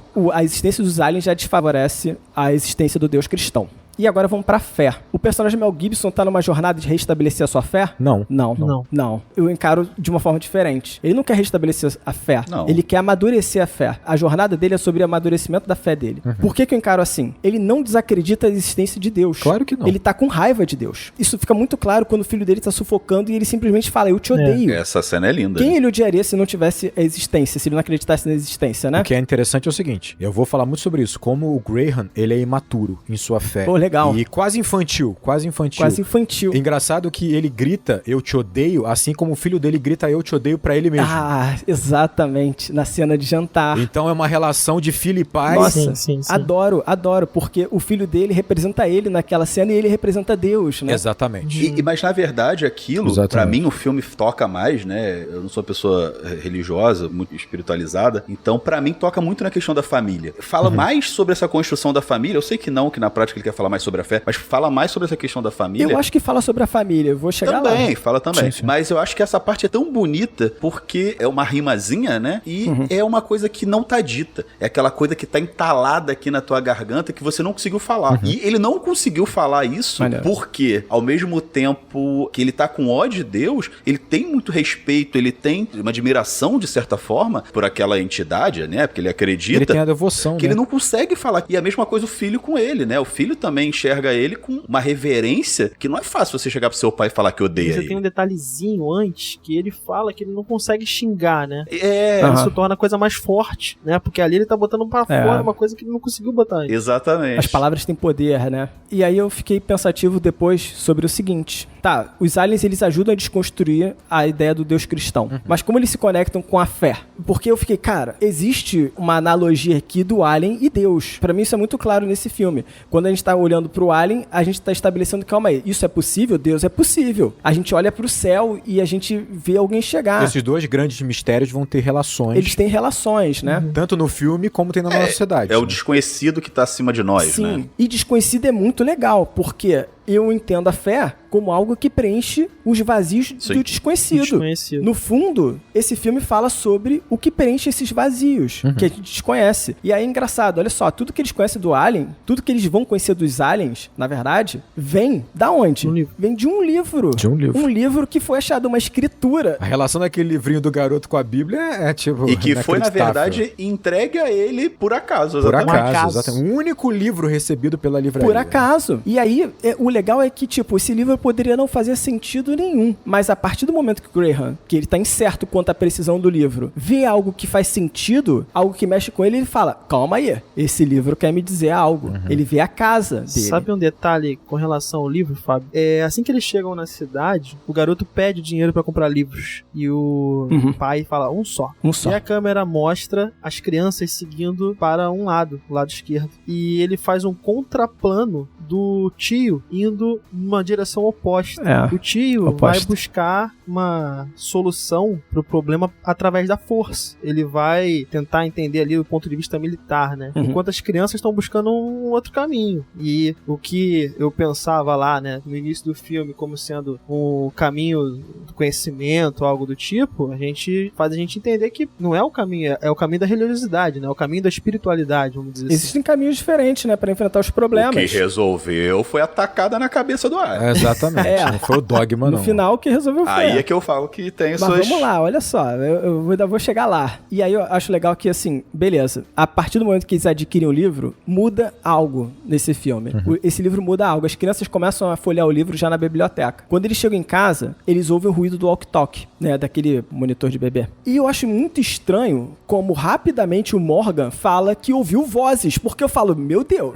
tu tá zoando que tu ouviu vozes aí. Isso é estranho. Mas ele fala, eu ouvi vozes. Ele leu o livro, ele ouviu vozes. E eu falo, calma aí. A Bo levanta o braço e fala, eu também ouvi. Isso pra mim é muito estranho, porque eu falo, calma aí, isso é ruído, gente. E o pai e o tio falam, não, calma aí, é estática, é ruído, não sei o que. Beleza, eles também são céticos a partir desse momento. Tem um momento que todos sobem no carro. Que é linda essa cena, inclusive. Cena maneira. E o momento que o walkie-talkie canta pra eles, o momento que o Walkie Talkie fala com eles, é quando eles todos se conectam. Todos juntos. Quando eles todos estão juntos. E aí eu comecei a falar, cara, calma aí. O momento em que todos os membros dessa família estão conectados, que eles se tocam, é o momento em que o desconhecido fala com eles. Tem uma passagem na Bíblia que fala exatamente isso. Não sei. Onde tiver mais de um de vocês reunidos... Aí estarei. Eu estarei, uma coisa nesse sentido. Aí estarei. E aí eu fiquei assim, cara, porra, onde que o Shyamalan quer chegar? Pra muitos, assim, esse filme ele fala sobre ter fé em Deus, sobre ter fé que as coisas vão se encaixar e dar certo. E isso às vezes é meio piegas você pensar assim, né? Mas eu acho que aqui o Shyamalan quer dizer algo diferente. Pra mim ele tá dizendo o seguinte, cara, a fé baseada no Deus cristão,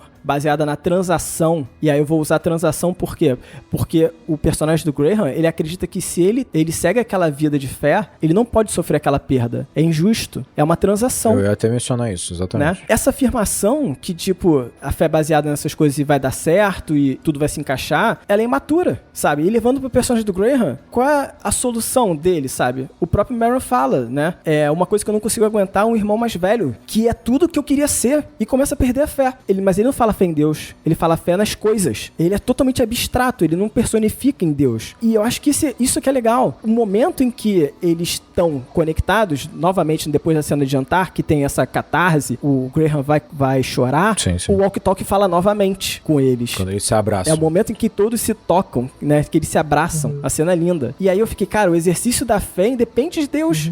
O Shyamalan tá falando isso, o exercício da fé independe de Deus. A gente pode ter fé nas pessoas, mesmo as que a gente julga fracas, né? Muitas vezes são as pessoas que a gente acha que tá protegendo, que vão proteger a gente, como o Meryl e a Bo. A Bo com os copinhos d'água dela, o Meryl com o livro dele que ele achou, sabe? O irmão, pô, pela perspectiva do filme, a gente sempre acha que tá ali porque não tem mais o que fazer da vida. Não, ele tá ali pra ajudar o irmão, sabe? Tipo, esse filme ele vai brincando com essas ideias em cima da gente, vai contando. Você tá entendendo? Tá entendendo isso aqui? E, na verdade, tá tudo escondido embaixo dessas camadas, sabe? De fé e religiosidade, que, na verdade, não deveriam ser tão objetivas assim quanto a existência de Deus. Mas, sabe? Você poderia ter fé nas pessoas, você poderia ter fé nas coisas, fé que, independente da existência divina, sabe? Eu acho que o Shyamalan, ele tem clareza, e você colocou ótimos pontos, de que, ainda que a mensagem dele seja muito direta em dado nível, né? Que ela vai ser direta especificamente para cada espectador. Porque a grande verdade é essa. Para quem acredita em Deus, ele obviamente fala sobre a fé em Deus. Para quem não acredita, ele obviamente fala sobre realmente a fé na família e nas pessoas, nessa conexão que as pessoas podem fazer. Eu acho que ele tinha ciência bem disso, então ele entrega o que ele sabe que pode entregar, porque vai ser subjetivo o suficiente, porque o tema é tão subjetivo, sabe? Porque vai ser subjetivo ainda que ele seja muito direto no plot twist, né? Essa coisa do Walkie Talkie é muito interessante, e aí eu gosto quando ele faz isso. É aberto o suficiente para você poder interpretar, e é sutil o suficiente para passar diversas mensagens, claro, né? Claro. Inclusive, no extra do filme, né? Porque aqui tem estudo,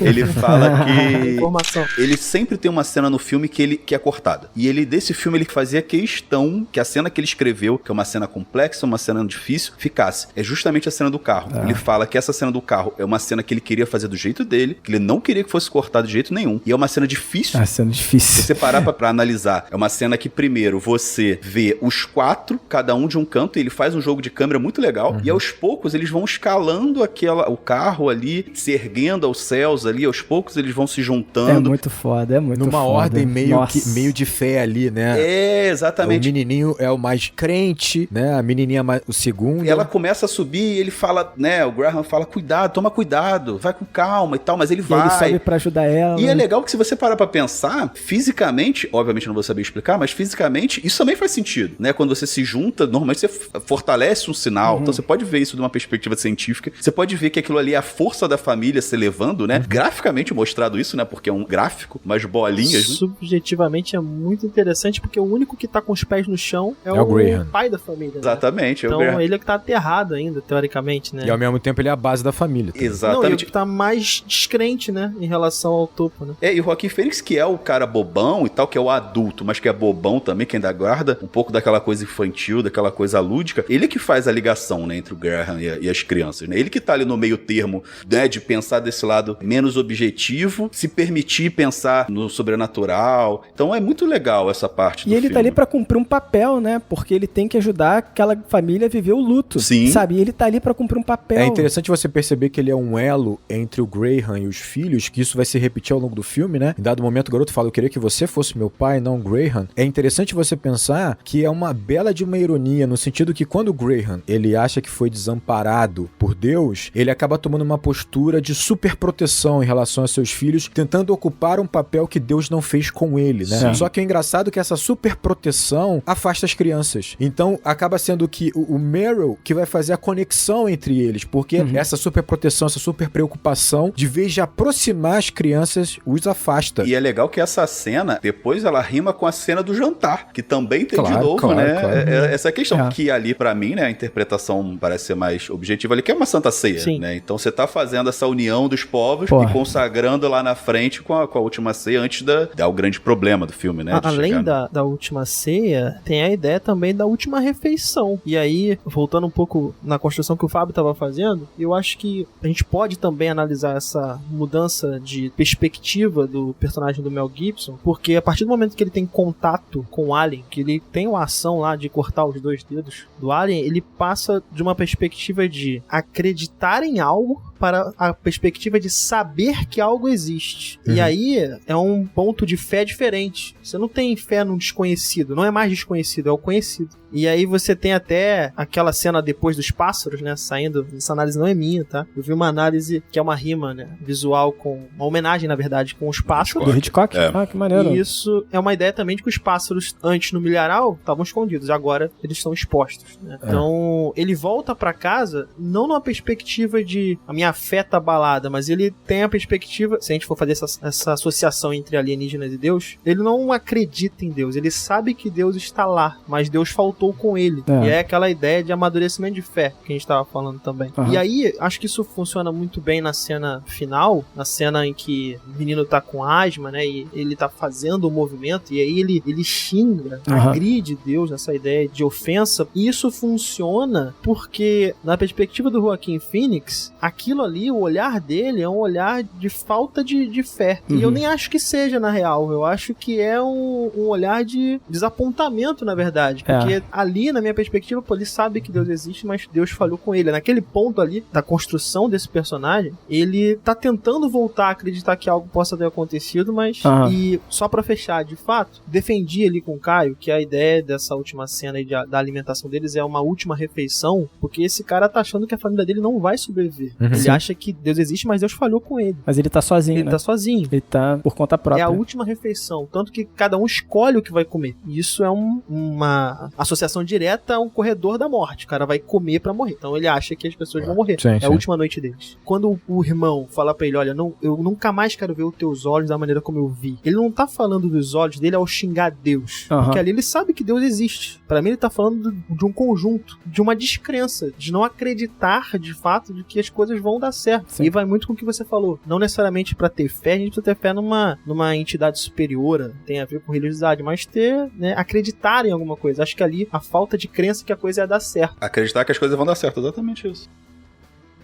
Eu vou fazer aqui a posição, então, de quem é religioso. Eu acho que, né, eu tenho um lugar aqui nessa gravação, aqui como eu sempre tenho. O Fábio fala, você sempre encaixa aí essas questões de Deus e tal. Eu acho o Graham um personagem interessante, porque, pra mim, ele é absolutamente imaturo em sua fé. Praticamente infantil em sua fé. E isso fica muito claro quando a gente sabe que ele acredita em Deus, obviamente ele acredita, né? Você não xinga alguém que você não acredita. Só que, basicamente, ele condicionou a relação dele, como o Fábio falou, com um grande acordo, no sentido de que, Deus, você me oferece proteção e eu te ofereço a minha devoção. E esse talvez seja a pior relação que você pode ter com a sua fé. Eu não digo com Deus, com a sua fé. Tudo que eu dou eu quero receber de volta, né? E isso fica pior ainda, e aí é uma escolha muito inteligente do Shyamalan, que ele é um pastor, um conselheiro, né? Ele vai ajudar exatamente os fiéis a passarem por esses momentos de luto, por essas grandes perdas, né? E ele não usa a própria fé para passar por esse momento. E isso é um ponto, para mim, o mais importante de todos, né?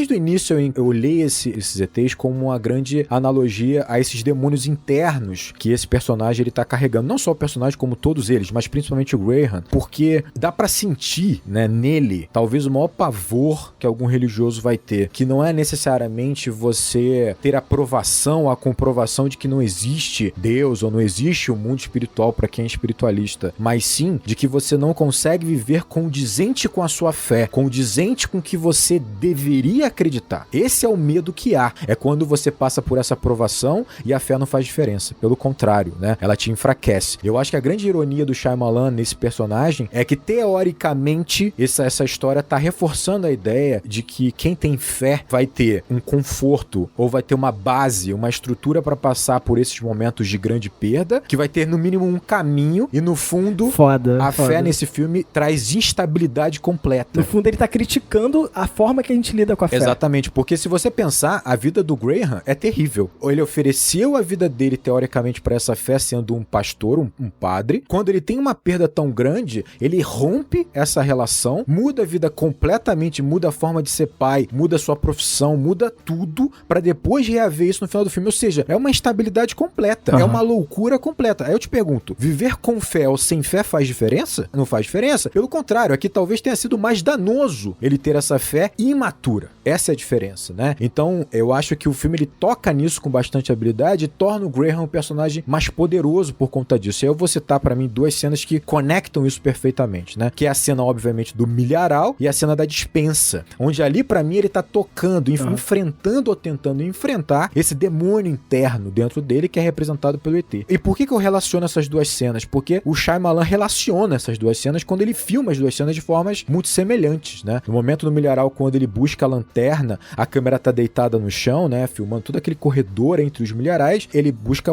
a lanterna. Essa cena é maravilhosa de suspense, ele toma... Essa cena é incrível. É incrível, né? Ele toma um susto com o ET aparecendo ali de um relance no milharal e sai correndo. Só a perninha. Só a perninha.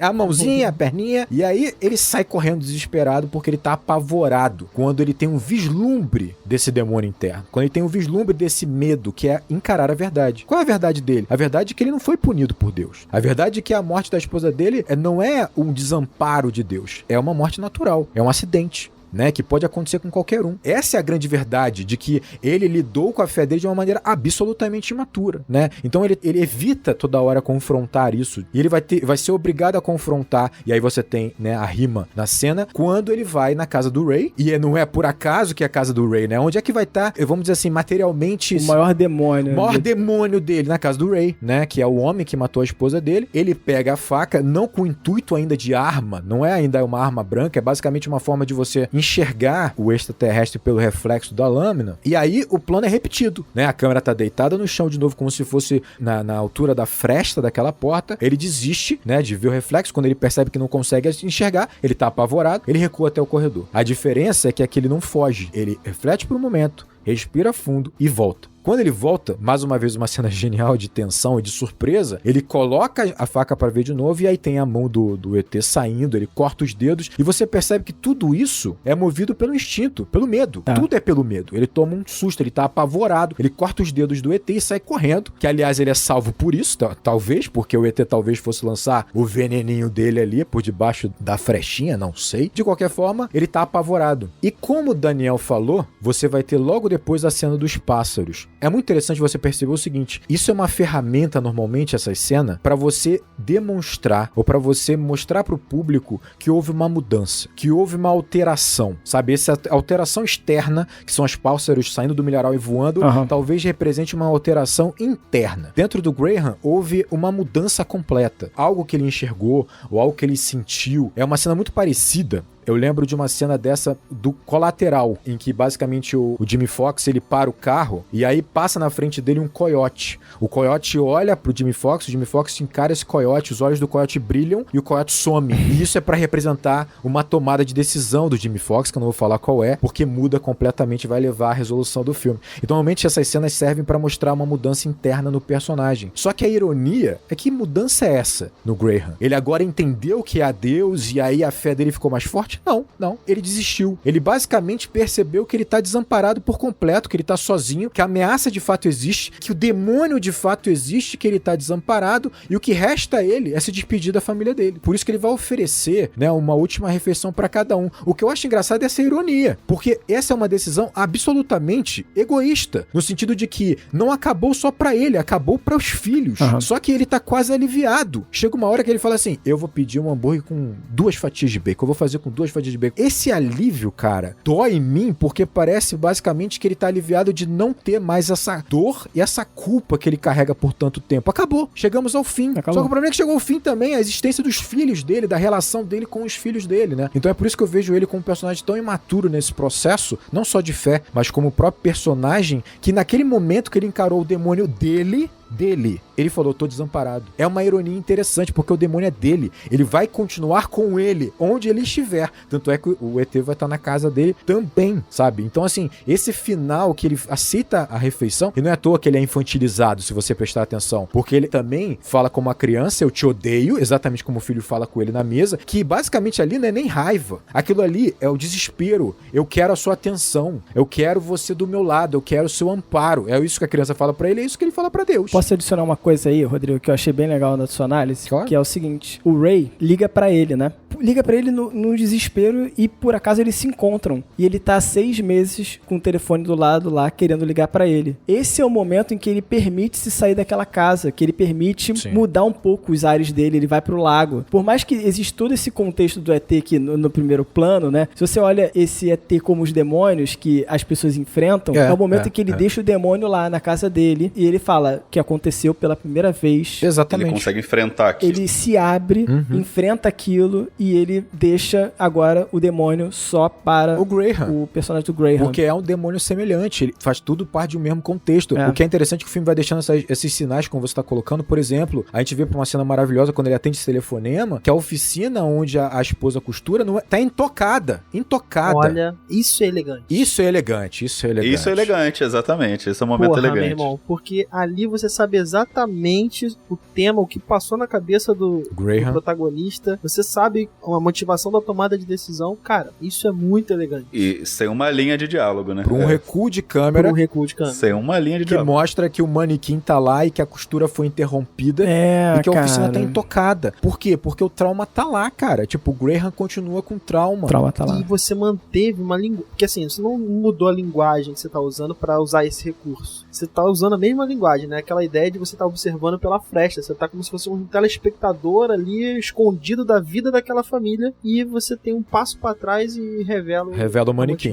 E que você filmar o Graham no meio daquela fresta é mostrar ele aprisionado, mostrar ele pressionado por aquela dor, por aquele trauma, por aquela ligação tão difícil pra ele. E é o que eu falei, ele é infantilizado, no sentido, por exemplo, quando ele tá no jantar, que ele responde, ele não quer fazer uma oração pra aquelas crianças no fim. Olha isso. Ele tá fazendo uma birra pra Deus, né? Uma birra. Como uma criança faria. É uma birra, no sentido de que ele pode nem acreditar na oração, não importa. Ele tem que servir. Não é por ele, né? Não é pra ele. E é engraçado que quando ele começa a comer, ele vai comer o quê? Ele come purê como se fosse uma criança birrenta. E o purê tem uma ideia infantil, né? Infantilizada, assim. O mais tocante nessa cena é que quem vai dar o acalanto pra ele é o filho, que não desapegou dessa ideia, né? Não desapegou dessa fé. É o filho que é muito menor do que ele, que vai ter uma maturidade muito maior do que a dele no momento, né? E que tem a coragem de fazer o que ele nunca fez, que era enfrentar o problema, né? Enfrentar a questão, olhar de frente pra questão e falar pro seu pai que você odeia ele, exige uma coragem muito grande, né? Quando ele fala, externaliza aquilo, ele percebe que não é isso. Mas ele tem a coragem de falar isso. Quando ele fala é quando ele conecta. Porque é isso, ele tá desconectado. E coisa que o próprio Guerra não tem, né? E aí, pulando aqui, deixando de lado a polêmica, eu acho que a escolha do Mel Gibson é incrível. Porque, primeiro, ele passa uma sensação de que ele é um cara determinado e, obviamente, um cara que vai proteger a sua família até os últimos limites, né? Ele é o Max, né? Do Mad Max. Só que, ao mesmo tempo, quando ele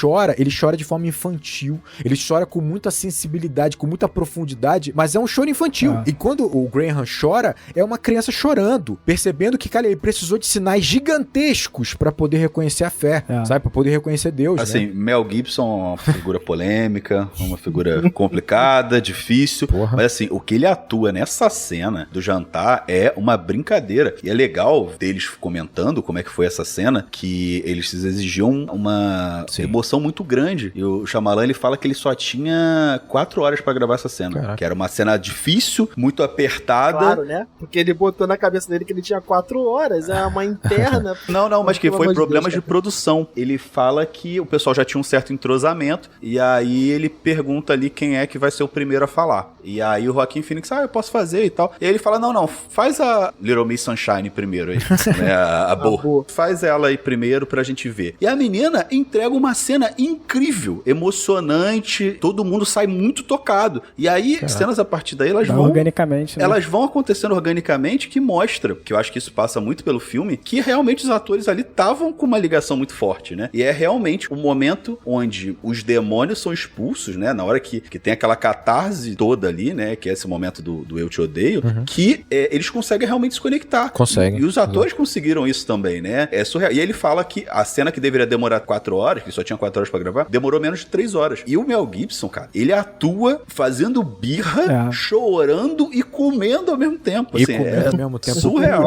É muito maneiro. Pô, cara, quando ele decide amparar as crianças, quando o ET já tá muito próximo, né? Eles já trancaram a casa e tal, ele decide contar do nascimento pra essas crianças, como eles nasceram, já que a morte tá tão perto, é muito tocante. Isso é lindo, Porque é uma escolha perfeita pro roteiro, no sentido de que ele não desistiu, ele não acha que eles estão desamparados, então eu vou reconfortar no fim. Exatamente. Eu vou reconfortar da melhor maneira que eu posso, que é deixando essas crianças um pouco mais aconchegadas nesse final, que teoricamente é tão trágico, e falando sobre vida. É lindo. E relacionando com a mãe deles, né? Exatamente. Relaciona com a mãe deles. Pô. Tem informação aí, então, sobre isso. Eu sabia que o Daniel ia chutar essa bola. Caraca. Demorou, mas eu trouxe. Eu já dei um monte de informação aqui, entendeu? Eu quero vinheta também. Mas você não falou que era informação. Você não falou que era informação, tem que falar antes. Tá bom. 2 pontos aí. Fontes consultadas, digo, internet, diz que essas linhas de roteiro que falam sobre os nascimentos dos filhos são histórias dos filhos do Shyamalan, que ele colocou pra contar pras crianças. Com relação ao elenco que vocês colocaram aí, é engraçado que, assim, dos 4 atores principais, o que eu acho mais incrível é o Joaquin Phoenix. É mesmo? Mas Caramba. nesse filme em específico, eu acho ele absolutamente descartável. Não. Você acha o Joaquin Phoenix... Não, calma aí. Não,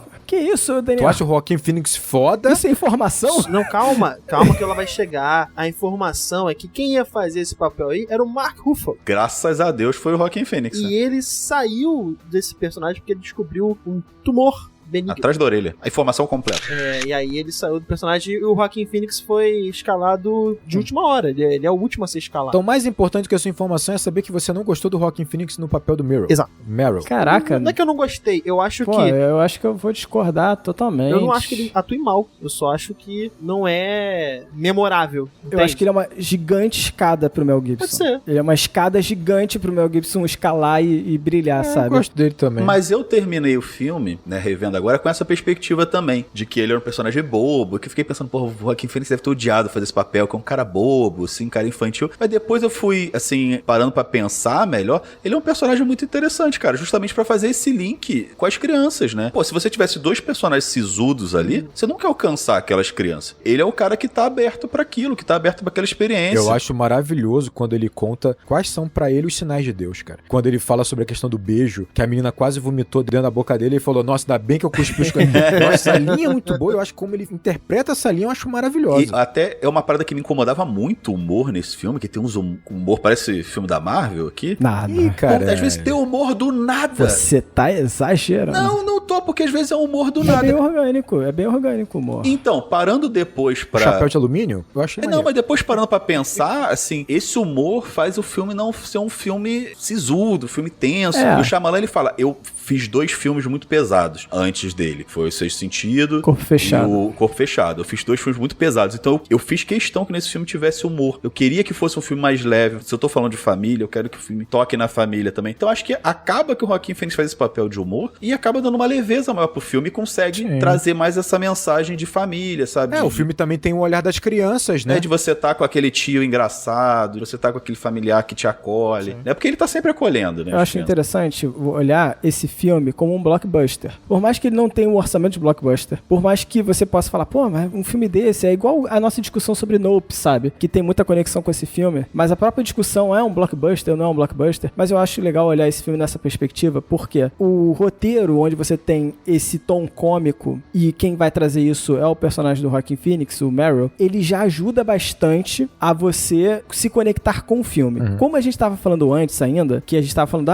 o roteiro é meio duro em certos pontos, cara, eu acho que esse roteiro tem camadas, e ele vai botar pro público mais direto essa camada. Olha só que coisa dura, o copo, mas que muita gente vai olhar, que maravilhoso. Ele é acessível nesse ponto de muita gente vai olhar isso aí, vai entender e vai falar, porra, muito legal. Mas olha tudo que a gente acabou de desconstruir no filme sobre fé. Sim. Tem muita coisa. Então você vai puxando um fio desse filme e é um carretel gigante. Eu acho isso legal pra caramba. E aí, esse é o ponto, assim, de tudo que a gente falou, pra mim não faz sentido a gente julgar ou pensar, sabe, na perspectiva desses aliens. Porque, no fundo, você tentar atribuir uma racionalidade nossa, tentar justificar as ações dos aliens em função da terra, em função da água, em função de tudo, é querer também racionalizar Deus, é querer justificar Deus, sabe? Porque eles são uma alegoria também pra isso no filme. Concordo com o que você falou, tá? Mas eu acho que a gente tem aí uma outra camada, que é, basicamente, a gente pode problematizar a construção de Deus também, exatamente como uma construção cultural. Pode. Não é o que o filme faz, mas pode. Não, mas a partir do momento que a gente abre o pressuposto pra abrir essa perspectiva de problematizar os aliens como a personificação de Deus, a gente também tem que abrir um pressuposto pra analisar Deus como uma construção racional humana. Então é um exercício que vale pros dois lados. Mas eu acho que, eu não sei se o Fábio quis realmente pegar tanto esse ponto. Eu acho que não é sobre isso. Pelo menos que eu entendi foi que, assim, tentar racionalizar os ETs neste filme acaba sendo uma coisa muito frágil, porque, assim, o filme já deixa claro, nós estamos recebendo as informações de CT por meio do rádio, da televisão, que já é uma informação parcial, frágil, sabe, faltosa. Mas foi exatamente isso que eu defendi lá no início do programa. Eu acho que a gente não deve racionalizar exatamente esses pontos, porque o roteiro não se pressupõe a isso. Sim, não. Claro. Não é sobre isso que ele quer falar. E fazer isso está enfraquecendo a discussão do filme. Foi exatamente isso que eu falei lá atrás. O Daniel concordou. Não, beleza. É porque eu tinha entendido o contrário. É porque você colocou como ponto negativo a questão da água, que o planeta com mais água. Então, justamente, eu acho que pra racionalizar a vinda dos ETs pra cá, a gente tá baseando toda essa estrutura em pressupostos muito frágeis, e acho que a gente não deve fazer isso. Exatamente, não se deve racionalizar. Claro. Entendeu? Mas aí, olha só, vou discordar. Porque o filme tem uma segunda, uma terceira camada, não quer dizer que a primeira camada vale tudo. Não tô dizendo que vale tudo. Não vale. E foi justamente isso que eu falei também. Eu acho que às vezes, pra fazer sentido uma segunda camada, ele enfraquece uma primeira. E aí eu citei o exemplo da questão da água. Foi só isso. Eu concordo com tudo que o Fábio e o Rodrigo colocaram muito bem sobre a questão da religiosidade, sobre essa interpretação do filme, que eu acho que é uma interpretação que não é interpretação óbvia sobre a fé no filme. E aí, obviamente, o filme tá aberto à interpretação. Pra mim, eu sou o tipo de pessoa número 2. Rodrigo é o tipo de pessoa número 1. Exato, né, que é a fala lá do Graham. Eu não sou uma pessoa espiritualizada. Pra mim, realmente, as coisas são acasos que acontecem na vida. Aceito viver com a perspectiva de que realmente não tem ninguém confortando a gente. É ruim às vezes, mas minha visão de mundo é essa. E aí, eu acho que isso é um problema do roteiro. A mensagem principal que parece do filme é de que tudo o que aconteceu na vida dele foi para que no final culminasse na vitória contra os aliens. Eu sei que é possível ir além disso, mas eu acho que o filme, muitas vezes, eu acho que para muita gente foi essa a mensagem, eu acho que o Rodrigo até desconstruiu muito bem isso, a mensagem final que parece é essa, que a mulher dele morreu para poder passar uma mensagem do além para ele, de que era para ele bater, né, de que a água tá ali por causa disso, de que o filho dele sofre de asma por causa disso. No fundo, na primeira camada é isso. Em certa medida é isso mesmo. Isso é muito delicado, né? Isso é delicado, isso é perigoso. É muito delicado. Eu sou uma pessoa... Isso não vai fazer sentido pra todo mundo. Não, mas eu sou agnóstico e eu vejo assim que, caraca, é isso? É isso que é ter fé? Achar que sua mulher morreu da maior coincidência possível e imaginável pra ela te passar uma mensagem no final? É isso? É perigoso e questionável. Por isso que é frágil. Se você chega e olha de forma direta assim, é frágil pra caramba, sabe? E assim, eu tô fazendo aqui o advogado do diabo pra mim mesmo. Pra mim é isso mesmo, é uma coincidência que aconteceu ali. Essa construção é frágil até mesmo porque o Mel Gibson Gibson não, né? Mas o personagem entende essa situação exatamente dessa maneira frágil, sabe? Ele não vê sentido na morte da esposa, ele foi penalizado pela morte da esposa. Exato. E depois ele acha que foi com uma razão, ele viu uma razão na morte da esposa, né? No primeiro momento, ele basicamente, pelo pensamento dela, fala dela ser desconexa, né? Ele pensa, não, isso é basicamente uma sinapse errada aí de um cérebro que tá prestes a morrer. Exatamente. Então isso faz com que eu questione e desacredite de Deus. Mas aí quando eu vejo que teve uma função essa morte, agora eu posso acreditar em Deus de novo. Você significa. É claro que isso é perigoso, claro que isso é complicado. Volta a ser um pouco transacional, né? Volta a ser transacional. Mas cara, ele tem uma relação imaturíssima com essa fé, mas a mensagem é essa, a gente não pode esquecer que o filme tem essa mensagem. Mas a mensagem, exatamente, eu acho que assim, a gente tá indo fundo no filme, tentando ir além da interpretação óbvia, mas assim, pra mim a mensagem é essa. Eu acho o seguinte, Caio, a mensagem na primeira camada é essa, de fato, não tem discussão, é essa. Não tem discussão. Agora, não é porque a gente não concorda com a mensagem que necessariamente o roteiro, ele é ruim. Sim, não, só tô pontuando isso, que vocês estão nessa discussão, não, né, sim. e tal. Eu acho que existe uma primeira camada que é óbvia. Que fala mais sobre a gente do que sobre o filme, talvez.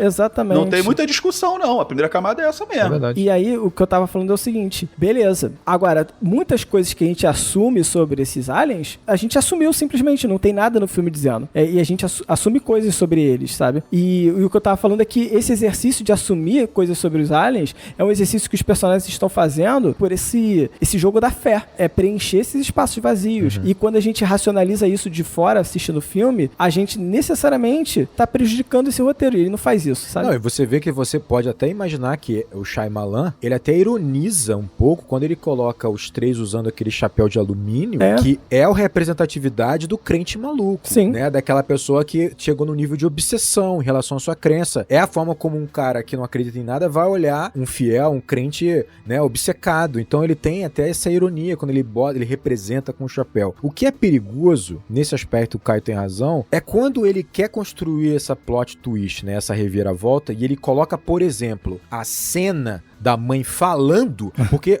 podia não ter mostrado ela falando e ser uma interpretação do Mel Gibson. Isso. Do Graham. Isso é muito blockbuster. Seria mais subjetivo. O problema é que um plot twist não pode ser subjetivo, porque senão ele não gera potência, ele não gera reviravolta. Exatamente. Então ele tornou tudo tão material, tão visual, tão direto, que aí causa esse problema. Porque é um blockbuster, Pro blockbuster, talvez. É pro blockbuster funcionar, pra ser pra todo mundo, sabe? Pro impacto funcionar, pra você sair dali falando, caraca, tal. E esse, pra mim, essas dicas que ele dá no filme, né, das coisas que vão acontecer no futuro, essa nem é o caso, Mas eu né? adoro essa montagem. Eu não gosto dessa montagem. Eu acho que essa montagem é uma montagem, assim, óbvia e super didática e só fortalece esse ponto que eu tava falando, sabe? Aí ele vai ter um flashback da visão da esposa, que é quando você descobre de fato o que aconteceu, né? E assim, só reforça de que a mulher dele morreu pra poder passar uma mensagem pra ele. Então, pra mim, isso aí enfraquece o filme. Porque assim, ele poderia ter... A mulher falando sem sair som, assim, aquela música no final, e aí ele repetir. A gente até poderia ter isso antes, essa fala dela. Até poderia ser, sei lá, a primeira fala do filme. Se você tivesse colocado como a primeira fala do filme, depois você ia ter que voltar nessa cena porque é um blockbuster. Mas não precisa. Mas aí a potência da reviravolta, ele não ia abrir mão. Não ia ter potência. O estúdio pediu, irmão. Não tem aí, que fazer. Irmão, tu vai culpar o estúdio. Tu liga pro estúdio e reclama. Não adiantar, porque a estrutura é pra fazer um blockbuster, sabe? Chega ao nível, essa cena de mostrar o flashback dele cortando o dedinho do ET pra mostrar que era o mesmo ET depois. Pra ter a potência, não adianta. É engraçado que ele confia no espectador com todos esses detalhes que a gente tá falando, mas na reviravolta ele tem que ser didático, porque senão não gera potência. A gente discutiu isso um pouco em Nope também, né? É verdade. Porque às vezes não adianta. A gente tá fazendo blockbuster, você vai ter que ser didático, sabe? Você vai ter que se comunicar com um cara que comeu pipoca a primeira metade inteira do filme e que não tá nem aí o bagulho, sabe?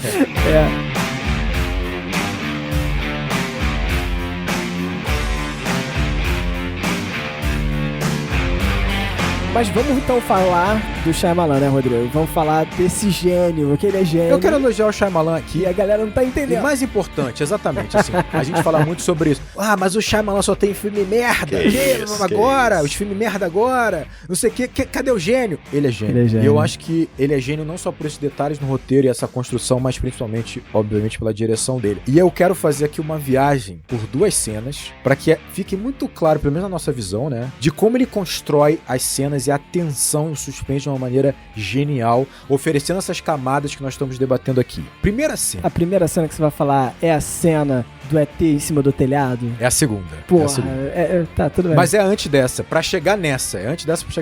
Vamos tentar entender como ele monta esse quebra-cabeça. Primeira cena, ele mostra o garotinho, né, o filho mais velho. Ele menciona pra gente o seguinte, mas ele vai acabar queimando o frango novamente. E aí o garotinho tá mexendo ali na churrasqueira, virando o frango. Essa cena ela já serve imediatamente para você entender que aquelas duas crianças estão completamente isoladas ali. Porque se o pai estivesse em casa, na cozinha, o garoto gritaria o pai, né? Porque o churrasco tá pegando fogo. Então isso já é importante para sinalizar que os garotos estão sozinhos e para apresentar a arma do crime. Olha que interessante, né? Pra não ficar solta a arma do crime. Você tem um corte dali, o garoto já tá com a irmã, com a Bo, e eles estão debatendo a questão da água contaminada e tal, porque a Bo quer dar água pro cachorro, né? Quando eles dão água pro cachorro, o cachorro rosna bizarramente ali. Então você já tem estabelecido o cenário de perigo, né? As duas crianças estão na frente de um cachorro que tá claramente alterado. A gente agora vai ficar nessa tensão, sob essa tensão de saber o que vai acontecer com essas crianças. Nós somos levados até o Graham, que tá de fato afastado, ele tá na plantação, e aí você tem o Graham conversando ali com a xerife, né? Com a policial, e no meio dessa conversa, ela fala assim, olha, um dos sinais que nós tivemos, algumas pessoas denunciaram que os cachorros, eles estavam se urinando em pavor e tal. Quando ela fala isso, né, o Graham, ele sinaliza ali, pá, como assim? Porque ele já faz a relação direta com o cachorro dele que urinou na cozinha. Tem 2 cachorros, minhas crianças estão ali com eles. Exatamente. Aí ele percebe, caramba, meus filhos. E nesse momento, basicamente, ele se liga e tenta ouvi-lo. O que chama a atenção dele é o silêncio. Exatamente. E aí ele até comenta com ela, fala, olha, eu não tô ouvindo meus filhos.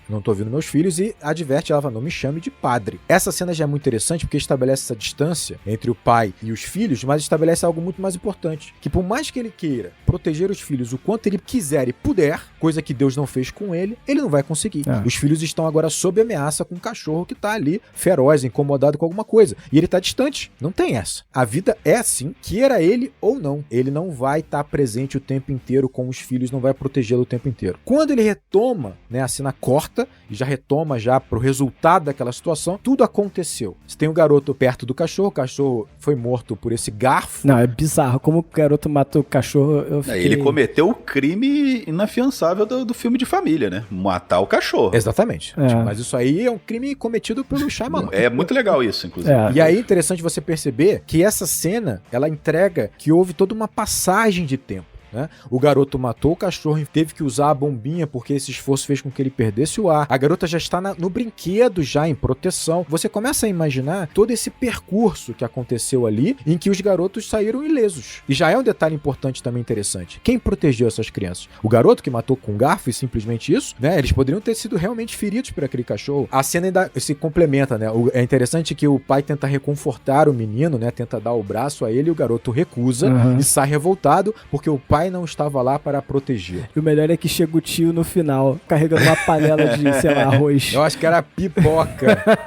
Que tá assim, tipo, pipoca, sei lá. Humor aleatório. Exatamente. Chega assim, carregando... O que está acontecendo? É filme da Marvel, Fábio. Aí você vai ter a sequência mais foda de tensão, mais incrível de tensão, que é a partir disso. E por que eu contei isso? Primeiro para mostrar como é minucioso esse trabalho dessa construção de cena, porque tudo que eu falei agora é tudo muito rápido. São poucas cenas que falam muita coisa, mas estabelece um clima de tensão. Você agora está sob tensão, porque o cachorro foi assassinado pela criança, eles estavam sob o risco, né? Então o clima do público agora já é a tensão. E aí nós vamos cortar para a cena que o Fábio falou. A maravilhosa construção da revelação do ET. A tensão foi estabelecida. A gente tá agora assim. Corta pra noite. A câmera mostra, basicamente, dentro da casa, mostra o milharal. Os grilos, cara, tão altos pra caramba nesse momento, né? Criquilando, alto pra caramba. E aí, do nada, os grilos de fazer barulho. E isso já dá uma sensação de que a ameaça chegou. É como se a natureza estivesse respondendo a esse predador, a essa ameaça. É muito foda isso, é um detalhe. O silêncio que acorda o Mel Gibson, né? É muito doido isso. Igual o início do filme, exatamente. Igual o início do filme, Exatamente.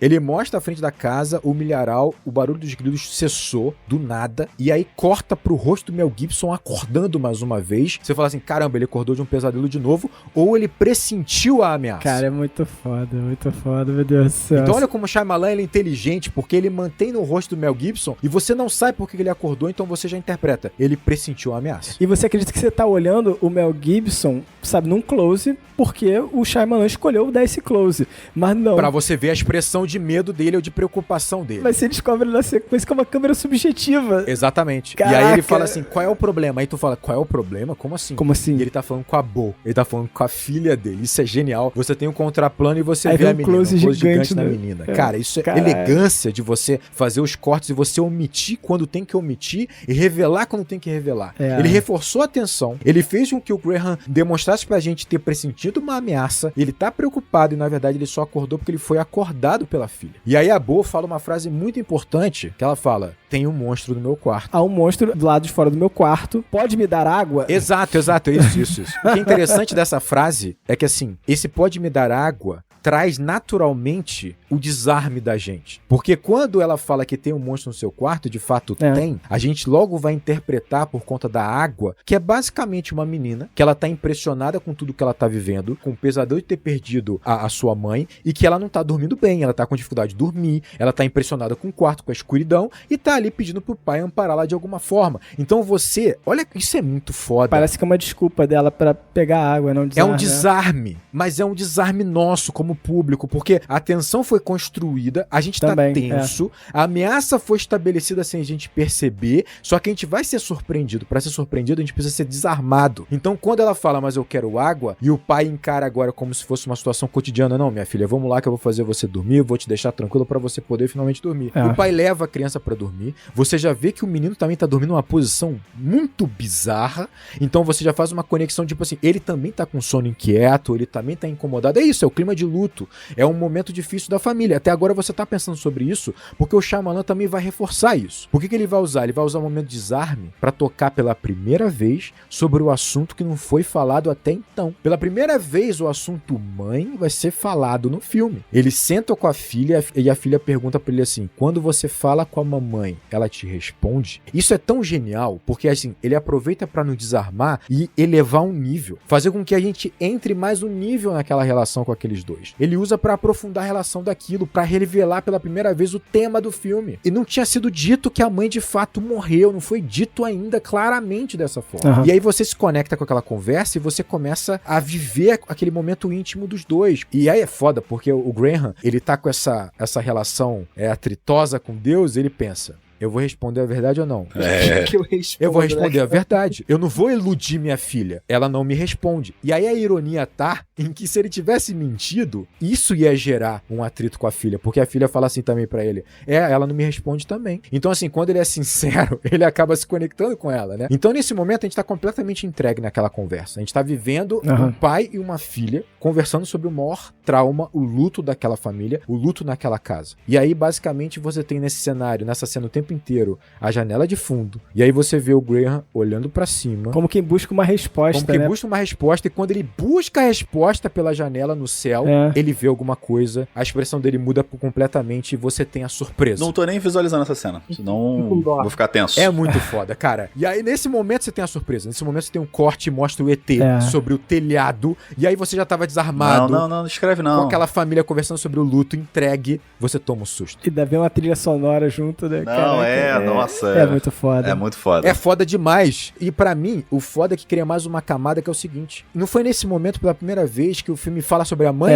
É na primeira vez que aparece o ET. Sim. É relação direto. É o demônio, cara. É o demônio interno. É o demônio daquela família. É a morte da mãe. É o luto dessa situação. Muito foda. Toca-se nesse assunto. Não só uma ferramenta de surpresa, mas é também uma ferramenta sensorial do filme, em que a relação do ET com o demônio interno é em relação com o maior demônio daquela família, que é a perda da mãe. Porra, o Shyamalan, cara... Pô, muito foda, Rodrigo. Muito foda, porque... É muito foda. Cara, essa cena... Aí viria a cena da correria, né? Atrás do alien e tal. Sim, é a correria dos dois em volta da casa, né? E essa cena constrói justamente a bomba do Hitchcock. Porque olha que coisa absurda que é você saber que tem, no caso aqui, um alien... Ele não acredita, né? Ele não acredita mas que é um pra alien. gente que tá assistindo, a gente começa a posicionar a ideia de que é um alien, e aí você começa a ter uma tensão muito grande, porque existe uma bomba dentro da casa, como se fosse isso, existe uma bomba escondida ali, que é você tá sempre com um alien em volta aqui, percorrendo a sua casa, e você não sabe onde ele tá, você não consegue encontrar ele passa muito rápido. A ameaça é o próprio milharal, porque é tão grande, escondido, né? É como a gente falou, é o uso do som, ele sugere que a ameaça chegou, que o predador tá mais perto, né? E aí você passa a ter sempre atenção vendo o milharal, sempre atenção olhando pra fora da casa. Claro, e é muito maneiro o uso do milharal, porque normalmente esses desenhos não são feitos no milho. Fica a informação aí, ó, tem que falar assim, né? Aí. Normalmente esses desenhos são feitos no trigo, na cevada.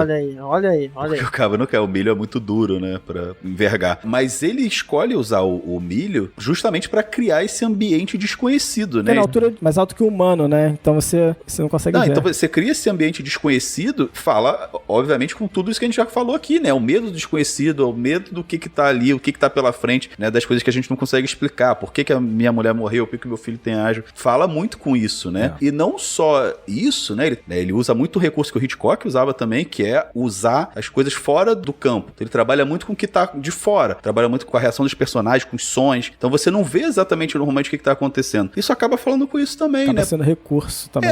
Além de ser um recurso pra suspense interessante, o que é importante, o que mexe com a gente, muitas vezes não tá na frente dos nossos olhos, né? Não tá tão óbvio, não é tão material. E pra mim, uma das cenas que constrói muito bem isso é uma cena que constrói tensão de forma incrível só com barulho, que é a cena do cachorro morrendo do lado de fora, na invasão. Você não sabe o que tá acontecendo. Cara, agora, conectando só essa cena aí, porque ele faz a mesma coisa quando a ameaça alienígena termina. Termina a ameaça alienígena, o Meryl sobe as escadas, verifica que tá tudo bem, você se desarma, aí você tem uma conversa entre o filho e o Graham, né, no sofá, e aí vem o silêncio novamente, que você não trabalha ele como perigo, porque você se desarmou até o ponto que o Graham também tá desarmado. Sim. Vem o silêncio, e aí vem um plano sequência, que pra mim, esse cara é genial. A cena da televisão é um absurdo. Esse cara é genial. Um absurdo como ele resolve a ameaça e o ET surgindo de uma forma tão elegante, tão absurda. Nossa! É o susto mais elegante que eu já vi. Ele resolve o baixo orçamento desse filme através disso, cara. Resolve o baixo orçamento.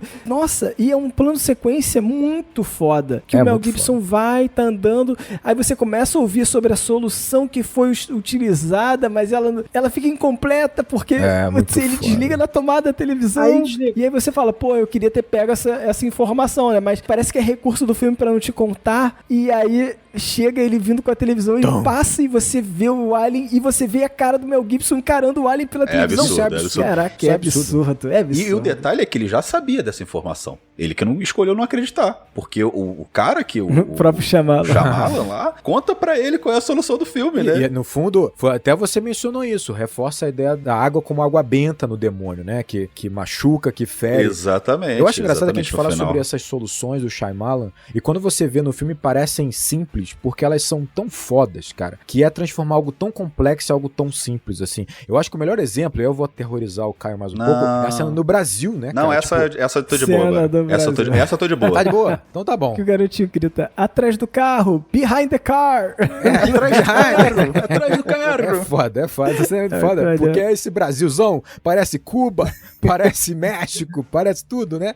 Mas o que eu acho legal é a gente pensar por um momento assim, ele está revelando por completo o ET ali. É a primeira vez que você vai ver realmente o ET, né? E aí, cara, pensa. O Shyamalan tinha um papel em branco pra definir isso. Ele podia definir de várias formas. Quando a gente vê assim, a gente fala, nossa, que sacada legal. Mas, cara, ele podia ter feito isso de várias formas. E pra mim, ele escolhe a mais perfeita possível. Porque, assim, primeiro, reforça a ideia do global. Quando você apresenta o ET pela televisão, dá a ideia de global, de que é uma coisa mundial, gigantesca. E num país ermo, como o Brasil. Não tem câmeras com alta qualidade. Ermo, como o Brasil, que não tem ninguém, assim, subdesenvolvido e tal. E é isso que eu ia falar, Daniel. Ele usa o found footage, cara, que ele tá usando pra fazer terror, cara. É muito foda. E ele usou, de verdade, uma Tech Pix da vida pra gravar. A cena dele gravando com uma câmerazinha desse tamanho, muito engraçado. Muito foda, cara. É uma transmissão, então é um vídeo caseiro de uma galera numa festa, então ele tá aproveitando isso pra gerar o terror, porque o terror tem a ver com found footage, principalmente nessa época. Nada mais aterrorizante do que 10 crianças dentro de uma casa. Falando uma língua desconhecida. Super exótica. Uma língua desconhecida, uma galera exótica. Exatamente. Eu vou te dizer, a língua eles não acertaram não, mas o visual é brincadeira. Parecia a garagem, a casa do meu avô aqui. Caraca, é mesmo. A festinha é foda também. E, porra, eu acho que pra fechar pra mim, que é genial nessa parada, quando ele opta por ser uma transmissão e o Meryl tá vendo, a decisão melhor de todas é porque ele vai gerar um medo mais apavorante, que é o medo da impotência, cara. Tipo, isso é mais poderoso que qualquer coisa. Porque se o ET tivesse simplesmente surgido naquela casa ali, ou naquele quarto que fosse, ainda que desse um puta de um susto, o medo ia se transformar em instinto, em reação. Então o Meryl podia fugir ou podia se jogar em cima do ET. Então você teria diluído o medo, o instinto. Ia quebrar a tensão também. Ia diluir a tensão e o medo. Exatamente, você quebra a tensão. Você explodir a bomba, né? Exato, você explode. E aí o personagem vai ter que reagir, então basicamente vira ação. Quando você mostra pela televisão o Meryl recuando, assustado, ele não tem nada que ele pode fazer. A ameaça não tá só no Brasil, ele sabe que a ameaça tá ali do lado de fora e ele não tem o que fazer. E esse medo, cara, que é foda. É o medo da impotência, cara. Não vai poder mais comemorar aniversário nenhum. Todo vai ter um ETzinho. Porque vai ter um ET invadindo a festa. Não, e é um medo também, novamente, o medo também do desconhecido. É do desconhecido. Porque o ET não faz nada. Ele só passa. Nada. Ele corre com um certo medinho, assim, tipo, eita. Das crianças. Eita, me filmaram. Ele tá camuflado, dá pra ver. Ele tá camuflado. Ele camufladinho assim, depois ele passa Gente, andando. Tadinho dos ETs. Eles só queriam fazer amigos. Nessa teoria aí. O Fábio é isso aí. O Fábio passa pano, entendeu? O ET vem, quebra tudo. Mata o cachorro. Matou o cachorro. Matou o cachorro. Mas olha só. Fala que tá só protestando, não tá fazendo nada, entendeu? O Fábio passa pano, acha que ninguém tem que ir preso, entendeu? Que não tem que fazer nada com o cachorro. Eu acho que o ET tá errado em matar o cachorro, mas ele matou o cachorro por vingança. Aquele é o ET vingativo que tava querendo invadir a casa. Não, isso é. E não só isso, pra eles ter que chegar na família, pra ele chegar no Graham, ele teve que passar pelo cachorro. Mas ele ia matar o Graham também. Aí ia tá errado 2 vezes. Era inevitável. Ele teve que passar pelo cachorro. Ele fazia um carinho no doguinho. Então, pronto. A cena, pra mim, a mais aterrorizante desse filme era do Brasil. A do Brasil é da mãozinha. Só que a da mãozinha envelheceu mal. Quando você já sabe o que vem, é tranquilo. Do Brasil, ainda me pega um pouco. Agora, é aquela cena que a gente comentou antes, do milharal. Essa cena do milharal é uma sacanagem de direção. É você foda, quer saber né? por que o cara é bom? Ela não envelhece, né? Porque, ela parece mais um efeito prático, né? Eu acho que é prático, E era meio prático mesmo. Parece só um pezinho passando. Era só o milho afastando, pra mim já era... Cagado. Não, é maneiro pra caramba. Já era eu ir pro quarto aqui e pedir pra dormir abraçado aqui. Pois é. Ele não é o mestre do suspense, mas é filho do mestre. Cara, dirige muito. Sinais é a melhor direção dele, então, eu também acho que é a melhor direção dele. Não, melhor direção. Eu não acho o melhor filme. Não, já tá chegando lá. O Fábio, ele não abre mão, né? Ele não abre mão. Corpo fechado é muito melhor, Fábio, pelo amor de Deus. Corpo fechado é foda. Sexto Sentido. Sexto Sentido é foda também. Sexto Sentido é foda. Mas olha só, o ponto é, eu acho que dentre todos os filmes do Shyamalan, nenhum vai causar esse nível de discussão, sabe, que tem sinais. Corpo fechado também, pô. A Vila vai. Talvez o tema aqui realmente é um tema bem rico, eu acho. Acho que o da Vila também, mas aqui acho que o tema é mais complexo. Né? Sinais é brabo demais. Mais particular também, o que torna ele mais difícil, né? Sim, isso é verdade.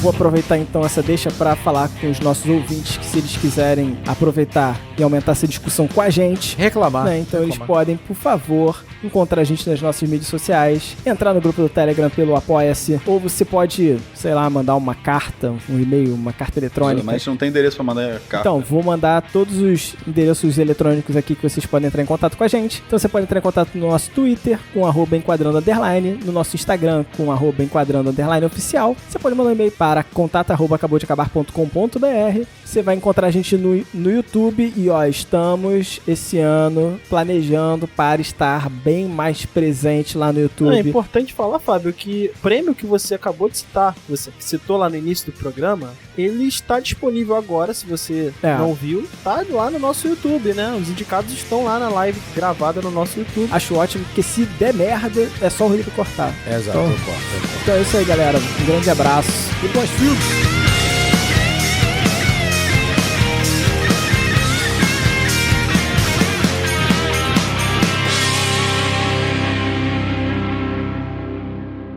Não, tu tá falando bem longe do microfone. Impossível. Agora ficou melhor. Agora ficou melhor. Agora quando ficou você melhor. direcionou pra baixo, ficou melhor. é que... Daniel, fala pelo menos inclinando lá pra baixo, porque você tá falando fora do microfone, cara. Bota um bagulho embaixo, cara, pra subir. Cara, ele tá inclinado pra cima. Normalmente eu boto vários livros aqui. Livros. Bota o jogo lá do Senhor dos Anéis que tu nem joga. Tem umas caixas maneiras lá atrás. Não tenho amigos pra jogar. Complicado. Ah, pronto. Aí. Só coloca aí, porque tu tá falando fora do microfone. Tá. Bota bem na frente mesmo. Melhor caminho. Pô, fala agora. A impressão que eu tenho... Porra. E aqui melhor, agora sim. Mas antes da sinopse, né? Não, deixa eu fazer o seguinte. Então, sinopse. Que eu esqueci de escrever. Meu Deus, esqueci de escrever a sinopse. Pega da Wikipédia. Não, vou escrever rapidinho. Caraca, vai escrever rapidinho. Tu viu o talento, né, cara? Já fez isso 50 vezes antes. Exatamente, é genialidade. Cara, né? Quando tem talento é outra parada. Eu acho engraçado isso aqui. A gente falou de todos os filmes dele, mas nem mencionou o último Mestre do Ar. Não, né? aí é... Avatar, né? Mas esse filme não é dele. Esse filme é do estúdio. Não fode, Caio. É dele sim, cara. O cara tinha planos pra fazer. Não é, cara. Ele não tem liberdade. Não tinha liberdade. Esse filme pagou que filme? Que filme sai logo depois? Não tô vendo aqui, mas... Pagou a casa nova para os filhos dele. Que filme faz logo depois? Assim. É Vila, depois desse filme é Vila. Não, o último Mestre do Ar veio depois. Pagou Demônio e pagou depois da Terra. Você tá falando de quê? É o Mestre do Ar? 2010. Last Airbender. Caralho. Eu fiquei pensando agora, a gente pegar Corpo Fechado, meter o Lula como Corpo Fechado, e botar o Bolsonaro como o Sr. Glass lá, que quebra fácil, chora fácil. Foda. Vamos lá. Então eu vou puxar daqui, tá? Só pra fechar a ideia que eu queria concluir. Não, deixa eu falar do Graham, pô. Pô. Tu não vai fechar primeiro? Você falou pra eu fechar a ideia. Não, fechar, só conectar a ideia lá com mas é que as paradas que eu vou falar está mais conectado com o que o Daniel falou mas do que também você acho, falou. Mas não acho tem que problema. você vai falar, vai encerrar melhor o bloco. Porra, Também acho. Tu vai falar o que exatamente? Tá, tudo bem. Não, eu só falar que não vale a pena a gente ficar discutindo se o Alien... Então, isso vai matar a discussão, pô. Vai lá então. Vai lá, vamos lá. Pode fechar com isso. Invalida tudo que eu acho que encerra bem. Invalida tudo que a gente falou. Eu acho o grande erro desse filme, pra ser sincero, é não ter usado a trilha sonora, o grupo Pichote. Caralho. Mande um sinal, uma sorte... Já ser o Ezequiel. Tá bom. Eu nem conheço isso. Sinais. Sinais. Sinais.